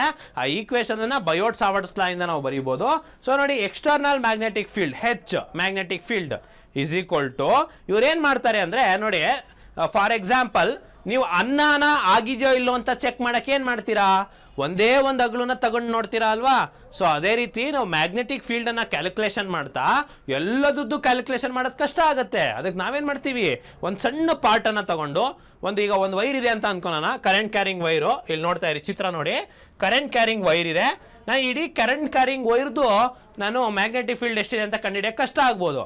ಸೊ ಹಾಗಾಗಿ ನಾನೇನು ಮಾಡ್ತೀನಿ, ಒಂದು ಸಣ್ಣ ಪೀಸ್ ತಗೋತೀನಿ ಇದರಲ್ಲಿ, ಆ ಸಣ್ಣ ಮ್ಯಾಗ್ನೆಟಿಕ್ ಇದನ್ನು ತಗೊಂಡ್ಬಿಟ್ಟು ಅದಕ್ಕೆ ಆ ಸಣ್ಣ ವಸ್ತು DL ಅನ್ನೋ ಲೆಂತಿನ ತಗೊಂಡಿನಿ. DL ಅಂದರೆ ಸಣ್ಣ ಲೆಂತು ಅಂತ. ಸೊ DL ಲೆಂತಿನ ಒಂದು ಸಣ್ಣ ಒಂದು ವೈರನ್ನು ತಗೊಂತೀನಿ ಅಂತ ಅಂದ್ಕೊಳ್ಳೋಣ. ಈಗ ಇಷ್ಟಕ್ಕೆ ಮ್ಯಾಗ್ನೆಟಿಕ್ ಫೀಲ್ಡ್ ಎಷ್ಟಿದೆ ಅಂತ ನಾನು ಕಂಡುಹಿಡಿದ್ರೆ, ಈ ಥರ ಒಂದಿಷ್ಟು ಪೀಸ್ಗಳನ್ನು ನಾನು ಇಂಟಿಗ್ರೇಷನ್ ಮಾಡಿದ್ರೆ, ಅಂದರೆ ಇಂಟಿಗ್ರೇಷನ್ ಅಂದರೆ ಏನದು, ಸಣ್ಣ ಸಣ್ಣ ಸಣ್ಣ ವಸ್ತುನ ಒಟ್ಟಿಗೆ ಕೂಡೋದನ್ನು ಇಂಟಿಗ್ರೇಷನ್ ಅಂತೀವಿ, ಅದನ್ನು ಸಪ್ರೇಟ್ ಮಾಡೋದನ್ನು ಡಿಫ್ರೆನ್ಸಿಯೇಷನ್ ಅಂತೀವಿ. ಇದು ಕ್ಯಾಲ್ಕುಲಸ್, ಮ್ಯಾಥಮೆಟಿಕ್ಸ್. ಸೊ ಇಂಟಿಗ್ರೇಷನನ್ನು ಮಾಡಿದ್ರೆ ನಮಗೆ ಆ್ಯಕ್ಚುಲ್ ಆಗಿ ಬಯೋಟ್ ಸಾವರ್ಟ್ಸ್ ಲಾ ಇಂದ ಮ್ಯಾಗ್ನೆಟಿಕ್ ಫೀಲ್ಡ್ ಇಂಟೆನ್ಸಿಟಿ ಎಷ್ಟಿದೆ ಈ ಒಂದು ಕರೆಂಟ್ ಕ್ಯಾರಿಯಿಂಗ್ ಕಂಡಕ್ಟರ್ದು ಅಂತ ನಾವು ಕಂಡುಹಿಡಿಬೋದು. ಇದಕ್ಕೊಂದು ಫಾರ್ಮುಲಾ ಇದೆ. ಈ ಫಾರ್ಮುಲಾ ನೀವೇ ನೆನ್ಪಿಟ್ಕೊಳ್ಬೇಡ. ಸೊ ಯಾಕಂತಂದರೆ ನಾನು ನಿಮಗೆ ಆವಾಗಲೇ ಹೇಳ್ದಂಗೆ ಇದು ಬರೀ ಬೇಸಿಕ್ಕಿಗಷ್ಟೇ. ನೀವೇನಾದರೂ ಮುಂದಿನ ದಿನಗಳಲ್ಲಿ JE ಎಕ್ಸಾಮ್ ಬರೀತೀರಾ, RRB JE ಅಥವಾ ಮುಂದಿನ ಎಕ್ಸಾಮ್ ಗೇಟ್ ಎಕ್ಸಾಮ್ಸ್ ಬರೀತೀರಾ ಅಂದರೆ ಅದಕ್ಕೆಲ್ಲ ಹೆಲ್ಪ್ಫುಲ್ ಆಗುತ್ತೆ. ಬಟ್ ನೀವು ಅರ್ಥ ಮಾಡ್ಕೊಂಡಿರ್ಬೇಕು ಏನೇನು ಇಂಟಿಗ್ರೇಷನ್ ಮಾಡ್ತಿದ್ದೀವಿ. ಮ್ಯೂ ನಾಟ್ ಅಂದರೆ ನಾನು ನಿಮಗೆ ಪರ್ಮಿಯಾಬಿಲಿಟಿ ಅಂತ ಹೇಳ್ಕೊಟ್ಟಿದ್ದೀನಿ, ಅದರ ವ್ಯಾಲ್ಯೂ ಕೂಡ ಹೇಳ್ಕೊಟ್ಟಿದ್ದೀನಿ. ಎಷ್ಟು, 4π × 10⁻⁻⁷ ಹೆನ್ರಿ ಪರ್ ಮೀಟರ್ ಅಂತ ಹೇಳ್ಕೊಟ್ಟಿದ್ದೀನಿ. ಸೊ ಒಂದು ಮ್ಯೂ ನಾಟ್ ಇದೆ. ಸರ್ ಮ್ಯೂ ಆರ್ ಅಂದರೆ ಏನು ಸರ್ ಅಂದರೆ, ಇದು ರಿಲೇಟಿವ್ ಪರ್ಮಿಯಾಬಿಲಿಟಿ. ಇದು ಖಾಲಿ ಪರ್ಮಿಯಾಬಿಲಿಟಿ ಆಫ್ ಏರು, ಇದು ರಿಲೇಟಿವ್, ಅದಕ್ಕೆ ಸಂಬಂಧಪಟ್ಟಂಥ ರಿಲೇಟಿವ್ ಪರ್ಮಿಯಾಬಿಲಿಟಿ ಇದೆ. ಹಾಗೆ ಕರೆಂಟನ್ನು ನಾನು ತೆಗೆದುಕೊಂಡಿದ್ದೀನಿ, ಕರೆಂಟ್ ಎಷ್ಟಿದೆ ಅಂತ. ಲೆಂತನ್ನು ತೆಗೆದುಕೊಂಡಿದ್ದೀನಿ, DL ಎಷ್ಟಿದೆ ಅಂತ. ಸೊ ಅದರ ಆ್ಯಂಗಲ್ ಎಷ್ಟಿದೆ ಅಂತ ತಿಳ್ಕೊಳ್ಳೋಕ್ಕೆ sin 5 ಫ್ಲಕ್ಸನ್ನು ತೆಗೆದುಕೊಂಡಿದ್ದೀನಿ. ಡಿವೈಡೆಡ್ ಬೈ ಡಿಸ್ಟೆನ್ಸ್ x² ಅಂತ ನಾವು ಡಿಸ್ಟೆನ್ಸ್ ಮಾಡ್ಕೋತೀವಿ. ಇದನ್ನು ಬಯೋಟ್ ಸಾವರ್ಟ್ಸ್ ಲಾ ಅಂತ ಹೇಳ್ತೀವಿ. ಇದಕ್ಕೊಂದು ಡಿರೈವೇಷನ್ ಕೂಡ ಇದೆ ಸ್ನೇಹಿತರೆ. ಈ ಈಕ್ವೇಷನ್ ನೋಡಿದ ತಕ್ಷಣ ನೀವು ಹೆದರ್ಕೊಳ್ಬಾರ್ದು ಅಂತ ನನಗೆ ಸಿಂಪಲ್ ಆಗಿ ಒಂದು ಏನು ಡಿರೈವೇಷನ್ ಮಾಡ್ತೀನಿ. ಈ ಡಿರೈವೇಷನ್ ನಿಮಗಿಲ್ಲ, ಬಟ್ ನೀವು ಅರ್ಥ ಮಾಡ್ಕೊಳ್ಳಿ. ನೋಡಿ ಯಾವಾಗಲೂ ಕೂಡ ಒಂದು ಪಾಯಿಂಟ್ ಪಿ ಇದೆ, ಆ ಪಾಯಿಂಟ್ ಪಿ ದೂರದಲ್ಲಿದೆ, ಆರ್ ಅನ್ನೋ ಡಿಸ್ಟೆನ್ಸಲ್ಲಿದೆ. ಸೊ ಅದಕ್ಕೆ ನಾನು ಆ್ಯಂಗಲ್ ಬರ್ತೀನಿ ಎಕ್ಸು, ಒಂದು 5 ಆ್ಯಂಗಲ್ ಮಾಡ್ತಿದೆ. ಈ ಡಿ ಎಲ್ ಅನ್ನೋ ಲೆಂತ್ ತೆಗೆದುಕೊಂಡಿದ್ದೀನಿ, ಕರೆಂಟು ಮುಂದೆ ಈ ಡೈರೆಕ್ಷನಲ್ಲಿ ಇದೆ ಅಂತ ತೋರಿಸ್ತಾ ಇದ್ದೀನಿ. ಸೊ ಯಾವಾಗಲೂ ಕೂಡ ಕರೆಂಟ್ ಅಂದರೆ ಇಂಡ್ಯೂಸ್ಡ್ ಮ್ಯಾಗ್ನೆಟಿಕ್ ಫೀಲ್ಡ್ ಇರುತ್ತಲ್ವಾ, ಪ್ರಪೋರ್ಷನಲ್ ಟು ಐಡಿಯಲ್ ಸೈನ್ 5 ಇರುತ್ತೆ. ಅಂದರೆ ಇದು ನಾವು ಅವಾಗಲೇ ಕಲ್ತಿರುವಂತಹ ಒಂದು ಮ್ಯಾಗ್ನೆಟೈಸೇಷನ್ ಆಗಿರ್ಬೋದು, ಪರ್ಮಿಯಾಬಿಲಿಟಿ ಆಗಿರ್ಬೋದು, ಆ ಒಂದು ಫ್ಲಕ್ಸ್ ಡೆನ್ಸಿಟಿ ಆಗಿರ್ಬೋದು, ಆ ಒಂದು ಫಾರ್ಮುಲಾದಿಂದ ಈ ಒಂದು ಪ್ರಪೋರ್ಷನಲ್ ಕಾನ್ಸ್ಟೆಂಟನ್ನು ತೆಗೆದುಕೊಂಡಿದ್ದೀನಿ. ಸೊ ಈಗ ಇದನ್ನು ಇಂಟಿಗ್ರೇಷನ್ ಮಾಡಿದಾಗ ನಮಗೆ ಈ ಒಂದು ಈಕ್ವೇಷನ್ ಬರುತ್ತೆ. ಇದು ಕಾನ್ಸ್ಟೆಂಟು ಸ್ನೇಹಿತರೆ, ಈ ಕಾನ್ಸ್ಟೆಂಟನ್ನು ಆ್ಯಡ್ ಮಾಡಿದ್ದೀವಿ ಅಷ್ಟೇ. ಕೆ ಅಂತ ಒಂದು ಕಾನ್ಸ್ಟೆಂಟ್ನ ತೊಗೊಂಡು ಡಿರೈವೇಷನಲ್ಲಿ ಏನು ಮಾಡ್ತೀವಿ, ಆ್ಯಡ್ ಮಾಡ್ತೀವಿ. ಆ ಕೆ ಜಾಗದಲ್ಲಿ μ0μr/4π ಅಂತ ಆ್ಯಡ್ ಮಾಡ್ತೀವಿ. ಸೊ ಇದೊಂದು ಫಾರ್ಮುಲಾ. ಸೊ ಇದು ನೆನಪಲ್ಲಿ ಇಟ್ಕೊಳ್ಳಿ. ಬಟ್ ನೀವು at the end of the day ನಿಮಗೆ ಏನು ನೆನಪಿರ್ಬೇಕಂದ್ರೆ, ಬಯೋಟ್ ಸಾವರ್ಟ್ಸ್ ಲಾ ಇಂದ ನಾವೇನು ಕರಿತೀವಿ ಅಂದರೆ, ಒಂದು ಕರೆಂಟ್ ಕ್ಯಾರಿಂಗ್ ಎಲಿಮೆಂಟಿನ ಮ್ಯಾಗ್ನೆಟಿಕ್ ಫೀಲ್ಡ್ ಇಂಟೆನ್ಸಿಟಿ ಎಷ್ಟಿದೆ ಅಂತ ತಿಳ್ಕೊಳ್ಳೋಕ್ಕೆ ನಾವು ಬಯೋಟ್ ಸಾವರ್ಟ್ಸ್ ಲಾನ ಬಳಸ್ತೀವಿ. ಈಗ ಒಂದು ಇಂಪಾರ್ಟೆಂಟನ್ನು ಹೇಳ್ಕೊಡ್ತೀನಿ. ಇದು ರೈಟ್ ಹ್ಯಾಂಡ್ ಥಂಬ್ ರೂಲ್ ಅಂತ. ಸೊ ನಿಮ್ಮ ಬಲ್ಗೈಯಲ್ಲಿ ಒಂದು ರೈಟ್ ಹ್ಯಾಂಡ್ ಏನು ಬಳಸ್ಕೊಂಡು ಥಂಬ್ ರೂಲ್ ಅಂತ ಹೇಳ್ಕೊಟ್ಟಿದ್ದೀವಿ. ಸೊ ಏನಪ್ಪ ರೈಟ್ ಹ್ಯಾಂಡ್ ಥಂಬ್ ರೂಲು ಅಂತಂದರೆ, ನೋಡಿ ಸ್ನೇಹಿತರೆ, ಯಾವಾಗಲೂ ನೆನಪಿಟ್ಕೊಳ್ಳಿ, ಈ ಹೆಬ್ಬೆಟ್ಟು ಇದೆ ಅಲ್ವಾ, ಈ ಹೆಬ್ಬೆಟ್ಟು ಯಾವಾಗಲೂ ಕೂಡ ಕರೆಂಟ್ ಡೈರೆಕ್ಷನಲ್ಲಿ ನೀವು ಅಲೈನ್ ಮಾಡಿದ್ರೆ, ಈ ಬೆರಳುಗಳಿರ್ತಾವಲ್ವಾ, ಈ ಬೆರಳುಗಳು ಯಾವ ಕೈಯಲ್ಲಿ ಹಿಂಗೆ ತಿರುಗ್ತಾವಲ್ವಾ, ಆ ಥರ ಮ್ಯಾಗ್ನೆಟಿಕ್ ಫೀಲ್ಡ್ ಹೋಗುತ್ತೆ ಅಂತ. ನೋಡಿ ತುಂಬ ಸಿಂಪಲ್ ಇದೆ. ಬಲ್ಗೈ ತಗೊಂಡಿದ್ದೀರಾ, ನೀವು ಕೂಡ ವಿಡಿಯೋ ನೋಡ್ಕೊಳ್ತಾ ಹಿಂಗೆ ಇಟ್ಕೊಳ್ಳಿ ಬಲ್ಗೈನ. ಈಗ ಬಲ್ಗೈಯಲ್ಲಿ ಹೆಬ್ಬೆರಳನ್ನ ಕರೆಂಟ್ ಯಾವ ದಿಕ್ಕಿನಲ್ಲಿ ಹೋಗ್ತಾ ಇದೆ ಆ ದಿಕ್ಕಿನಲ್ಲಿ ನಾವು ಇಟ್ಕೊಂಡ್ರೆ, ಆ ಬೆರಳುಗಳು ಹಿಂಗೆ ರೊಟೇಟ್ ಆಗ್ತಾವಲ್ವಾ, ಅದು ಮ್ಯಾಗ್ನೆಟಿಕ್ ಫೀಲ್ಡ್ ಲೈನ್ ಯಾವ ದಿಕ್ಕಿನಲ್ಲಿ ಹೋಗ್ತಿದೆ ಅಂತ ತೋರಿಸುತ್ತೆ. ಇದನ್ನು ರೈಟ್ ಹ್ಯಾಂಡ್ ಥಂಬ್ ರೂಲ್ ಅಂತ ಕರಿತೀವಿ. ಇದು ತುಂಬ ಲೆಕ್ಕಗಳಿಗೆ ಬಳಸ್ತೀವಿ. ಅಥವಾ ನಿಮಗೆ ಡೈರೆಕ್ಟಾಗಿ ಕೂಡ ಕೇಳ್ಬೋದು, ಕರೆಂಟ್ ಈ ದಿಕ್ಕಿನಲ್ಲಿದೆ, ಮ್ಯಾಗ್ನೆಟಿಕ್ ಫೀಲ್ಡ್ ಲೈನ್ಸ್ ಯಾವ ಥರ ಇದೆ, ಅಥವಾ ಮ್ಯಾಗ್ನೆಟಿಕ್ ಫೀಲ್ಡ್ ಈ ದಿಕ್ಕಿನಲ್ಲಿದೆ, ಕರೆಂಟ್ ಯಾವ ದಿಕ್ಕಿನಲ್ಲಿದೆ ಅಂತ ಹೇಳ್ಬಿಟ್ಟು ನಿಮಗೆ ಪರೀಕ್ಷೆಯಲ್ಲಿ ಕೇಳ್ಬೋದು. ಸೊ ನೀವು ಇಲ್ಲಿ ನೋಡ್ಬೋದು, ನಿಮಗೆ ಒಂದು ಎಕ್ಸಾಂಪಲ್ ತೋರಿಸ್ತೀನಿ ನೋಡಿ. ಈಗ ನೋಡಿ, ಇಲ್ಲೊಂದು ಯಾವುದೋ ಕರೆಂಟ್ ಕ್ಯಾರಿಂಗ್ ಕಂಡಕ್ಟರ್ ಇದೆ, ಕರೆಂಟ್ ಹಿಂಗೆ ಮೇಲ್ ದಿಕ್ಕಿನಲ್ಲಿದೆ. ಸೊ ಕರೆಂಟು ಮೇಲ್ ದಿಕ್ಕಿನಲ್ಲಿದೆ, ಹಾಗಾದರೆ ಕರೆಂಟ್ ಮ್ಯಾಗ್ನೆಟಿಕ್ ಫೀಲ್ಡ್ ಹಿಂಗೆ ಹೋಗ್ತಾ ಇರುತ್ತೆ. ಮತ್ತು ನೀವು ಆರೋ ಮಾರ್ಕ್ ಕೂಡ ನೋಡ್ಬೋದು. ಅದೇ ಕರೆಂಟ್ ಉಲ್ಟಾ ಹೋಗ್ತಾ ಇದ್ರೆ, ಹಿಂಗೆ ಲೆಫ್ಟ್ ಹ್ಯಾಂಡ್ ಬಳಸಂಗಿಲ್ಲ, ಕರೆಂಟ್ ಹಿಂಗೆ ಉಲ್ಟಾ ಹೋಗ್ತಾ ಇದ್ರೆ ನೋಡಿ, ಕರೆಂಟ್ ಅಕಸ್ಮಾತ್ ಇದೇ ವೈರ್ನ ತಗೊಳ್ತೀನಿ ಅಂದ್ಕೊಳ್ಳಿ, ಒಂದು ಎಕ್ಸಾಂಪಲ್ಲು, ಕರೆಂಟು ಈ ದಿಕ್ಕಿನಲ್ಲಿ ಹೋಗ್ತಾ ಇದೆ. ಸೊ ರೈಟ್ ಹ್ಯಾಂಡ್ ತಮ್ಮನ್ನ ಎಲ್ಲಿಡಬೇಕು, ಕರೆಂಟ್ ದಿಕ್ಕಿನಲ್ಲಿ ಇಡಬೇಕು. ಹಾಗಾದರೆ ಮ್ಯಾಗ್ನೆಟಿಕ್ ಫೀಲ್ಡ್ ಯಾವ ದಿಕ್ಕಿನಲ್ಲಿ ಬರುತ್ತೆ, ಹಿಂಗೆ ಈ ದಿಕ್ಕಿನಲ್ಲಿ ಬರುತ್ತೆ. ಸೊ ಮ್ಯಾಗ್ನೆಟಿಕ್ ಫೀಲ್ಡ್ ಇದೆಯಲ್ಲ, ಈ ದಿಕ್ಕಿನಲ್ಲಿ ಹೋಗ್ತವೆ, ಹಿಂಗೋಗಿ ಹಿಂಗೆ ಬರುತ್ತೆ. ಸೊ ಇಲ್ಲಿ ನೋಡಿ, ಆರೋ ಮಾರ್ಕ್ ಉಲ್ಟಾ ಆಗಿದೆ ನಿಮಗೆ ಕಾಣ್ತಿರೋ ಹಾಗೆ. ಸೊ ಕರೆಂಟ್ ಯಾವ ದಿಕ್ಕಿನಲ್ಲಿ ಹೋಗುತ್ತೋ ಆ ಬೆರಳುಗಳು ಅದರ ಸುತ್ತ ಮ್ಯಾಗ್ನೆಟಿಕ್ ಫೀಲ್ಡ್ ಯಾವ ದಿಕ್ಕಲ್ಲಿದೆ ಅಂತ ತೋರಿಸುತ್ತೆ. ಇದನ್ನು ರೈಟ್ ಹ್ಯಾಂಡ್ ಥಂಬ್ ರೂಲ್ ಅಂತ ಕರಿತೀವಿ. ಮುಂದೆ ಸುಮಾರು ಲೆಕ್ಕಗಳಲ್ಲಿ ಅಥವಾ ಬೇಸಿಕ್ ಅರ್ಥ ಮಾಡ್ಕೊಳ್ಳೋಕ್ಕೆ ಇದು ತುಂಬ useful. Right hand thumb rule ಯಾವತ್ತೂ ನೆನಪಿಟ್ಕೊಳ್ಳಿ, ಕರೆಂಟು ಹೆಬ್ಬೆರಳು, ಮ್ಯಾಗ್ನೆಟಿಕ್ ಫೀಲ್ಡ್ ಲೈನ್ಸು ಬೆರಳು. ಸೊ ಅಂದರೆ ನಾರ್ಮಲ್ ಉಳಿದಿರೋ ಬೆರಳು. ಆಂಪಿಯರ್ಸ್ ಲಾ ಬರುತ್ತೆ ಮ್ಯಾಗ್ನೆಟಿಕ್ ಫೀಲ್ಡ್ಗೆ ಸಂಬಂಧಪಟ್ಟಂಗೆ. ಮ್ಯಾಗ್ನೆಟಿಕ್ ಫೀಲ್ಡು ಲೆಂತನ್ನು ಇಂಟಿಗ್ರೇಟ್ ಮಾಡಿದ್ರೆ ಐ ಎನ್ಕ್ಲೋಸ್ಡ್. ಉದಾಹರಣೆಗೆ ಒಂದು ಮ್ಯಾಗ್ನೆಟಿಕ್ ಒಂದು ಇದನ್ನು ತೊಗೊಂಡಿದ್ದೀನಿ, ಇದರಲ್ಲಿ ಪರ್ಟಿಕ್ಯುಲರ್ ಒಂದು ಇದರದ್ದು ಮ್ಯಾಗ್ನೆಟಿಕ್ಕನ್ನು ತೊಗೊಳ್ಬೇಕು ಅಂದರೆ ಕರೆಂಟ್ ಯಾವ ದಿಕ್ಕಲ್ಲಿದೆ ಅಂತ ತೊಗೊಂಡು ಇಂಟಿಗ್ರೇಟ್ ಮಾಡಿದ್ರೆ ನಮಗೆ ಎಷ್ಟು ಕರೆಂಟ್ ಎನ್ಕ್ಲೋಸ್ ಆಗ್ತಾ ಇದೆ ಅನ್ನೋದು ಆಂಪಿಯರ್ಸ್ ಲಾನಲ್ಲಿ ತೋರಿಸುತ್ತೆ. ಈ ಆಂಪಿಯರ್ಸ್ ಲಾಲ್ಲಿ ಇನ್ನೊಂದು ವಿಶೇಷತೆ ಏನು ಅಂತಂದರೆ, ನಾವು ಒಂದು ಇನ್ಫೈನೈಟ್ ಕರೆಂಟ್ ವೈರನ್ನು ಎಷ್ಟು ಅಂತ ಕಂಡುಹಿಡಿಬೋದು. ಫಾರ್ಮುಲಾಗಳಿದಾವೆ ಅಷ್ಟೇ, ಫಾರ್ಮುಲಾ ನೆನಪಿಟ್ಕೊಳ್ಳಿ. Magnetic field is equal to I/4πr. ಅಥವಾ ಒಂದು ಸೊಲೆನಾಯ್ಡ್ನ ಒಂದು ಈಕ್ವೇಷನ್ ನಾವು ಕಂಡುಹಿಡಿಬೋದು ಈ ಆಂಪಿಯರ್ಸ್ ಲಾನ ಬಳಸ್ಕೊಂಡು. N ಅಂದರೆ ನಂಬರ್ ಆಫ್ ಟರ್ನ್ಸ್ ಅಂತ, I ಅಂದರೆ ಕರೆಂಟ್. ಇವಾಗ ಎಂಥ ವಿಷಯವನ್ನು ನಾನು ನಿಮಗೆ ಹೇಳ್ಕೊಡ್ತೀನಿ ಅಂತಂದರೆ, ನಮ್ಮೆಲ್ಲರ ಒಂದು basic fundamental need current, electric current ಅಂತ ಕರಿತೀವಲ್ವಾ, ಅದನ್ನ ಸೃಷ್ಟಿ ಮಾಡೋದಕ್ಕೆ ಹೇಗೆ ಅಂತ ಕೊಟ್ಟಂತಹ ಲಾ, ಫ್ಯಾರಡೇಸ್ ಲಾನ ನಾನು ನಿಮಗೆ ಹೇಳ್ಕೊಡ್ತಾ ಇದ್ದೀನಿ. ಸೊ ಈ ಒಂದು ಅದ್ಭುತವಾದ ಕಾನ್ಸೆಪ್ಟನ್ನು ಕಲಿಯೋಕ್ಕೆ ತುಂಬ ಅಟೆಂಟಿವ್ ಆಗಿ ಈ ಕ್ಲಾಸ್ನ ಕೇಳಿ. ಸೊ ಸ್ನೇಹಿತರೆ, ಕರೆಂಟನ್ನು ಹೆಂಗೆ ಕಂಡುಹಿಡಿಯೋದಪ್ಪ? ಈಗ ನಾವು ಯಾವುದೇ ಒಂದು ಹೈಡ್ರೋ ಎಲೆಕ್ಟ್ರಿಕ್ ಪವರ್ ಸ್ಟೇಷನ್ಗೆ ಹೋಗ್ಬೋದು, ಥರ್ಮಲ್ ಪವರ್ ಸ್ಟೇಷನ್ಗೆ ಹೋಗ್ಬೋದು, ನ್ಯೂಕ್ಲಿಯರ್ ಪವರ್ ಸ್ಟೇಷನ್ಗೆ ಹೋಗ್ಬೋದು. ಅಲ್ಲಿ ಕರೆಂಟನ್ನು ಹೆಂಗೆ ಉತ್ಪತ್ತಿ ಮಾಡ್ತಾರೆ ಸರ್ ಅಂತ ಒಂದು ತುಂಬ ಸಿಂಪಲ್ ಅದನ್ನು ಎಕ್ಸ್ಪ್ಲೇನ್ ಮಾಡಿದಂತಹ ಲಾ ಇದು ಯಾವುದಪ್ಪ ಅಂದರೆ ಅದು ಫ್ಯಾರಡೇಸ್ ಲಾ. ಈ ಫ್ಯಾರಡೇ ಏನು ಮಾಡ್ತಾರಪ್ಪ ಅಂತಂದರೆ, ನೋಡಿ ಸ್ನೇಹಿತರೆ, ಅವ್ರು ಏನು ಮಾಡ್ತಾರೆ ಅಂದರೆ ಒಂದು ಮ್ಯಾಗ್ನೆಟನ್ನು ತಗೋತಾರೆ. ನಾನು ಇಲ್ಲಿ ಚಿತ್ರ ಬರಿತಾ ಇದ್ದೀನಿ ನೋಡಿ. ಒಂದು ಮ್ಯಾಗ್ನೆಟನ್ನು ತಗೊಳ್ತಾರೆ, ಅದಕ್ಕೊಂದು ನಾರ್ತ್ ಪೋಲ್ ಇದೆ, ಒಂದು ಸೌತ್ ಪೋಲ್ ಇದೆ. ಈಗ ಹೇಳಿ ಸ್ನೇಹಿತರೆ, ನಾರ್ತ್ ಪೋಲ್ ಸೌತ್ ಪೋಲ್ ಇರುವಂಥ ಒಂದು ಡೈಪೋಲ್ ಮ್ಯಾಗ್ನೆಟನ್ನು ನಾನು ತಗೊಂಡಾಗ ಇದರ ಮ್ಯಾಗ್ನೆಟಿಕ್ ಫೀಲ್ಡ್ ಯಾವ ಥರ ಇರುತ್ತೆ? ಯಾವಾಗಲೂ ಕೂಡ ನಾರ್ತ್ ಪೋಲ್ ಇಂದಾನೇ ಸೌತ್ ಪೋಲಿಗೆ ಮ್ಯಾಗ್ನೆಟಿಕ್ ಫೀಲ್ಡ್ ಇರುತ್ತೆ. ಅಂದ್ರೆ ಮ್ಯಾಗ್ನೆಟ್ನ ಪ್ರಭಾವ, ಮ್ಯಾಗ್ನೆಟಿಕ್ ಫೀಲ್ಡ್ ಲೈನ್ಸ್ ಅಂತಂದ್ರೆ ಸೊ ಈ ರೀತಿ ಇರುತ್ತೆ. ಈ ಫ್ಯಾರಡೆ ಏನ್ ಮಾಡಿದ್ರು ಗೊತ್ತಾ, ಒಂದು ಕಾಯಿಲ್ ಅನ್ನ ತಗೊಂಡ್ರು, ಒಂದು ವೈರ್ ಅನ್ನ ತಗೊಂಡ್ರು. ಆಯ್ತಾ, ವೈರು, ನಿಮಗೆ ವೈರ್ ಅಂತ ಗೊತ್ತಾಗ್ತಾ ಇಲ್ಲ ಅಂದ್ರೆ ಒಂದು ಕಾಯಿಲು ಅಂತ ಅನ್ಕೋಣ. ಒಂದು ಕಾಯಿಲ್ನ ತಗೊಂಡ್ರು. ಇವ್ರೇನ್ ಮಾಡಿದ್ರು ನೋಡಿ, ಕಾಯಿಲ್ನ ಯಾವುದೇ ಕರೆಂಟಿಗೆ ಕೊಟ್ಟಿಲ್ಲ ಇವರು, ಕೇವಲ ಒಂದು ಕಂಡಕ್ಟರ್ನ ತಗೊಂಡಿದ್ದಾರೆ, ಒಂದು ಮ್ಯಾಗ್ನೆಟ್ ಅನ್ನ ತೆಗೆದುಕೊಂಡಿದ್ದಾರೆ. ನೀವು ನಂಬಲ್ಲ ಸ್ನೇಹಿತರೆ, ಎಂತ ಅದ್ಭುತ ನೋಡಿ. ಒಂದು ಕಂಡಕ್ಟರಿಗೆ ಮ್ಯಾಗ್ನೆಟ್ ಅನ್ನ ಹತ್ರ ತಗೊಂಡು ಬಂದ ತಕ್ಷಣ ಈ ಮ್ಯಾಗ್ನೆಟಿಕ್ ಫೀಲ್ಡ್ ಲೈನ್ಸ್ ಹಾಗೆ ಈ ಕಂಡಕ್ಟರ್ನ ಒಂದು ಇದಕ್ಕೆ ಒಳಪಟ್ಬಿಟ್ಟು ಕರೆಂಟ್ ಸೃಷ್ಟಿ ಆಗುತ್ತೆ ಸ್ನೇಹಿತರೆ. ಹೌದು ನೋಡಿ, ಅರ್ಥ ಮಾಡ್ಕೊಳ್ಳಿ. ಒಂದು ಕಂಡಕ್ಟರಿಗೆ ಒಂದು ಮ್ಯಾಗ್ನೆಟಿಕ್ ಫೀಲ್ಡ್ ಲೈನ್ಸ್ ಅನ್ನ ನಾನು ಹತ್ರ ತಗೊಂಡು ಬಂದ ತಕ್ಷಣ ಕರೆಂಟ್ ಸೃಷ್ಟಿ ಆಗುತ್ತೆ. ಸರ್ ಹಂಗಂದ್ರೆ ನಾನು ಮ್ಯಾಗ್ನೆಟ್ ಇಟ್ಕೊಂಡು ಎಲ್ಲೆಲ್ಲಿ ಕಂಡಕ್ಟರ್ ಐತೆ ಹಿಂಗೆ ಹೋದ್ರೆ ಕರೆಂಟ್ ಎಲ್ಲ ಬಂದ್ಬಿಡುತ್ತಾ ಸರ್ ಅಂತಂದ್ರೆ ಇಲ್ಲ. ಇಲ್ಲಿ ಐದರ್ ಮ್ಯಾಗ್ನೆಟ್ ಮೂವ್ ಆಗ್ತಾ ಇರಬೇಕು ಅಥವಾ ಕಂಡಕ್ಟರ್ ಮೂವ್ ಆಗ್ತಾ ಇರಬೇಕು. ಅರ್ಥ ಮಾಡ್ಕೊಳ್ಳಿ, ನಾನು ಕಂಡಕ್ಟರ್ನ ಅಲಾಡಿಸ್ತಿರ್ಬೇಕು ಅಥವಾ ಮ್ಯಾಗ್ನೆಟ್ನ ಅಲಾಡಿಸ್ತಿರ್ಬೇಕು, ಅಂದ್ರೆ ಮಾತ್ರ ಕರೆಂಟ್ ಸೃಷ್ಟಿ ಆಗುತ್ತೆ. ಸೊ ಇದನ್ನೇ ಅವ್ರು ಹೇಳಿದ್ರು ನೋಡಿ. ಅವ್ರು ಏನ್ ಹೇಳಿದ್ರು, ಒಂದು EMF, ಅದನ್ನ ಇಂಡ್ಯೂಸ್ಡ್ EMF ಅಂತ ಕರೆದ್ರು. ಅದು ಯಾವಾಗ್ಲೂ ಕೂಡ ಏನ್ ಫ್ಲಕ್ಸ್ ಸೃಷ್ಟಿ ಆಗುತ್ತೆ ಅಲ್ವಾ, ಆ ಫ್ಲಕ್ಸಿಗೆ ಅದು ಏನಾಗಿರುತ್ತೆ, ಇದಾಗಿರುತ್ತೆ. ಮತ್ತೆ ಪ್ರತಿ ಒಂದು ಕಾಯಿಲ್ನ ಒಂದು ಲೆಂತ್ಗೂ ಕೂಡ ನಂಬರ್ ಆಫ್ ಟರ್ನ್ಸ್ ಮೇಲೆ ಕೂಡ ಡಿಪೆಂಡ್ ಆಗುತ್ತೆ ಎಷ್ಟು ಸೃಷ್ಟಿ ಆಗುತ್ತೆ ಅಂತ. So E is equal to N into d∅dt. d∅dt ಅಂದ್ರೆ ಐದರ್ ಟೈಮ್ ಇಂದ ವೇರಿಯೇಷನ್ ಆಗ್ತಾ ಇರುತ್ತೆ ಅಥವಾ ಮೂವ್ಮೆಂಟ್ ಇಂದ ವೇರಿಯೇಷನ್ ಆಗ್ತಾ ಇರುತ್ತೆ ಅಂತ ಹೇಳ್ಬಿಟ್ಟು. ಸೊ ಫ್ಲಕ್ಸ್ ಹೇಗೆ ವೇರಿ ಆಗುತ್ತೆ ಅನ್ನೋದು d∅dt ಅನ್ನೋ ಒಂದು ಟರ್ಮ್ ಹೇಳುತ್ತೆ. N ಅನ್ನೋದು ನಂಬರ್ ಆಫ್ ಟರ್ಮ್ಸ್ ಹೇಳುತ್ತೆ, E ಅನ್ನೋದು ಇಂಡ್ಯೂಸ್ಡ್ EMF ಹೇಳುತ್ತೆ.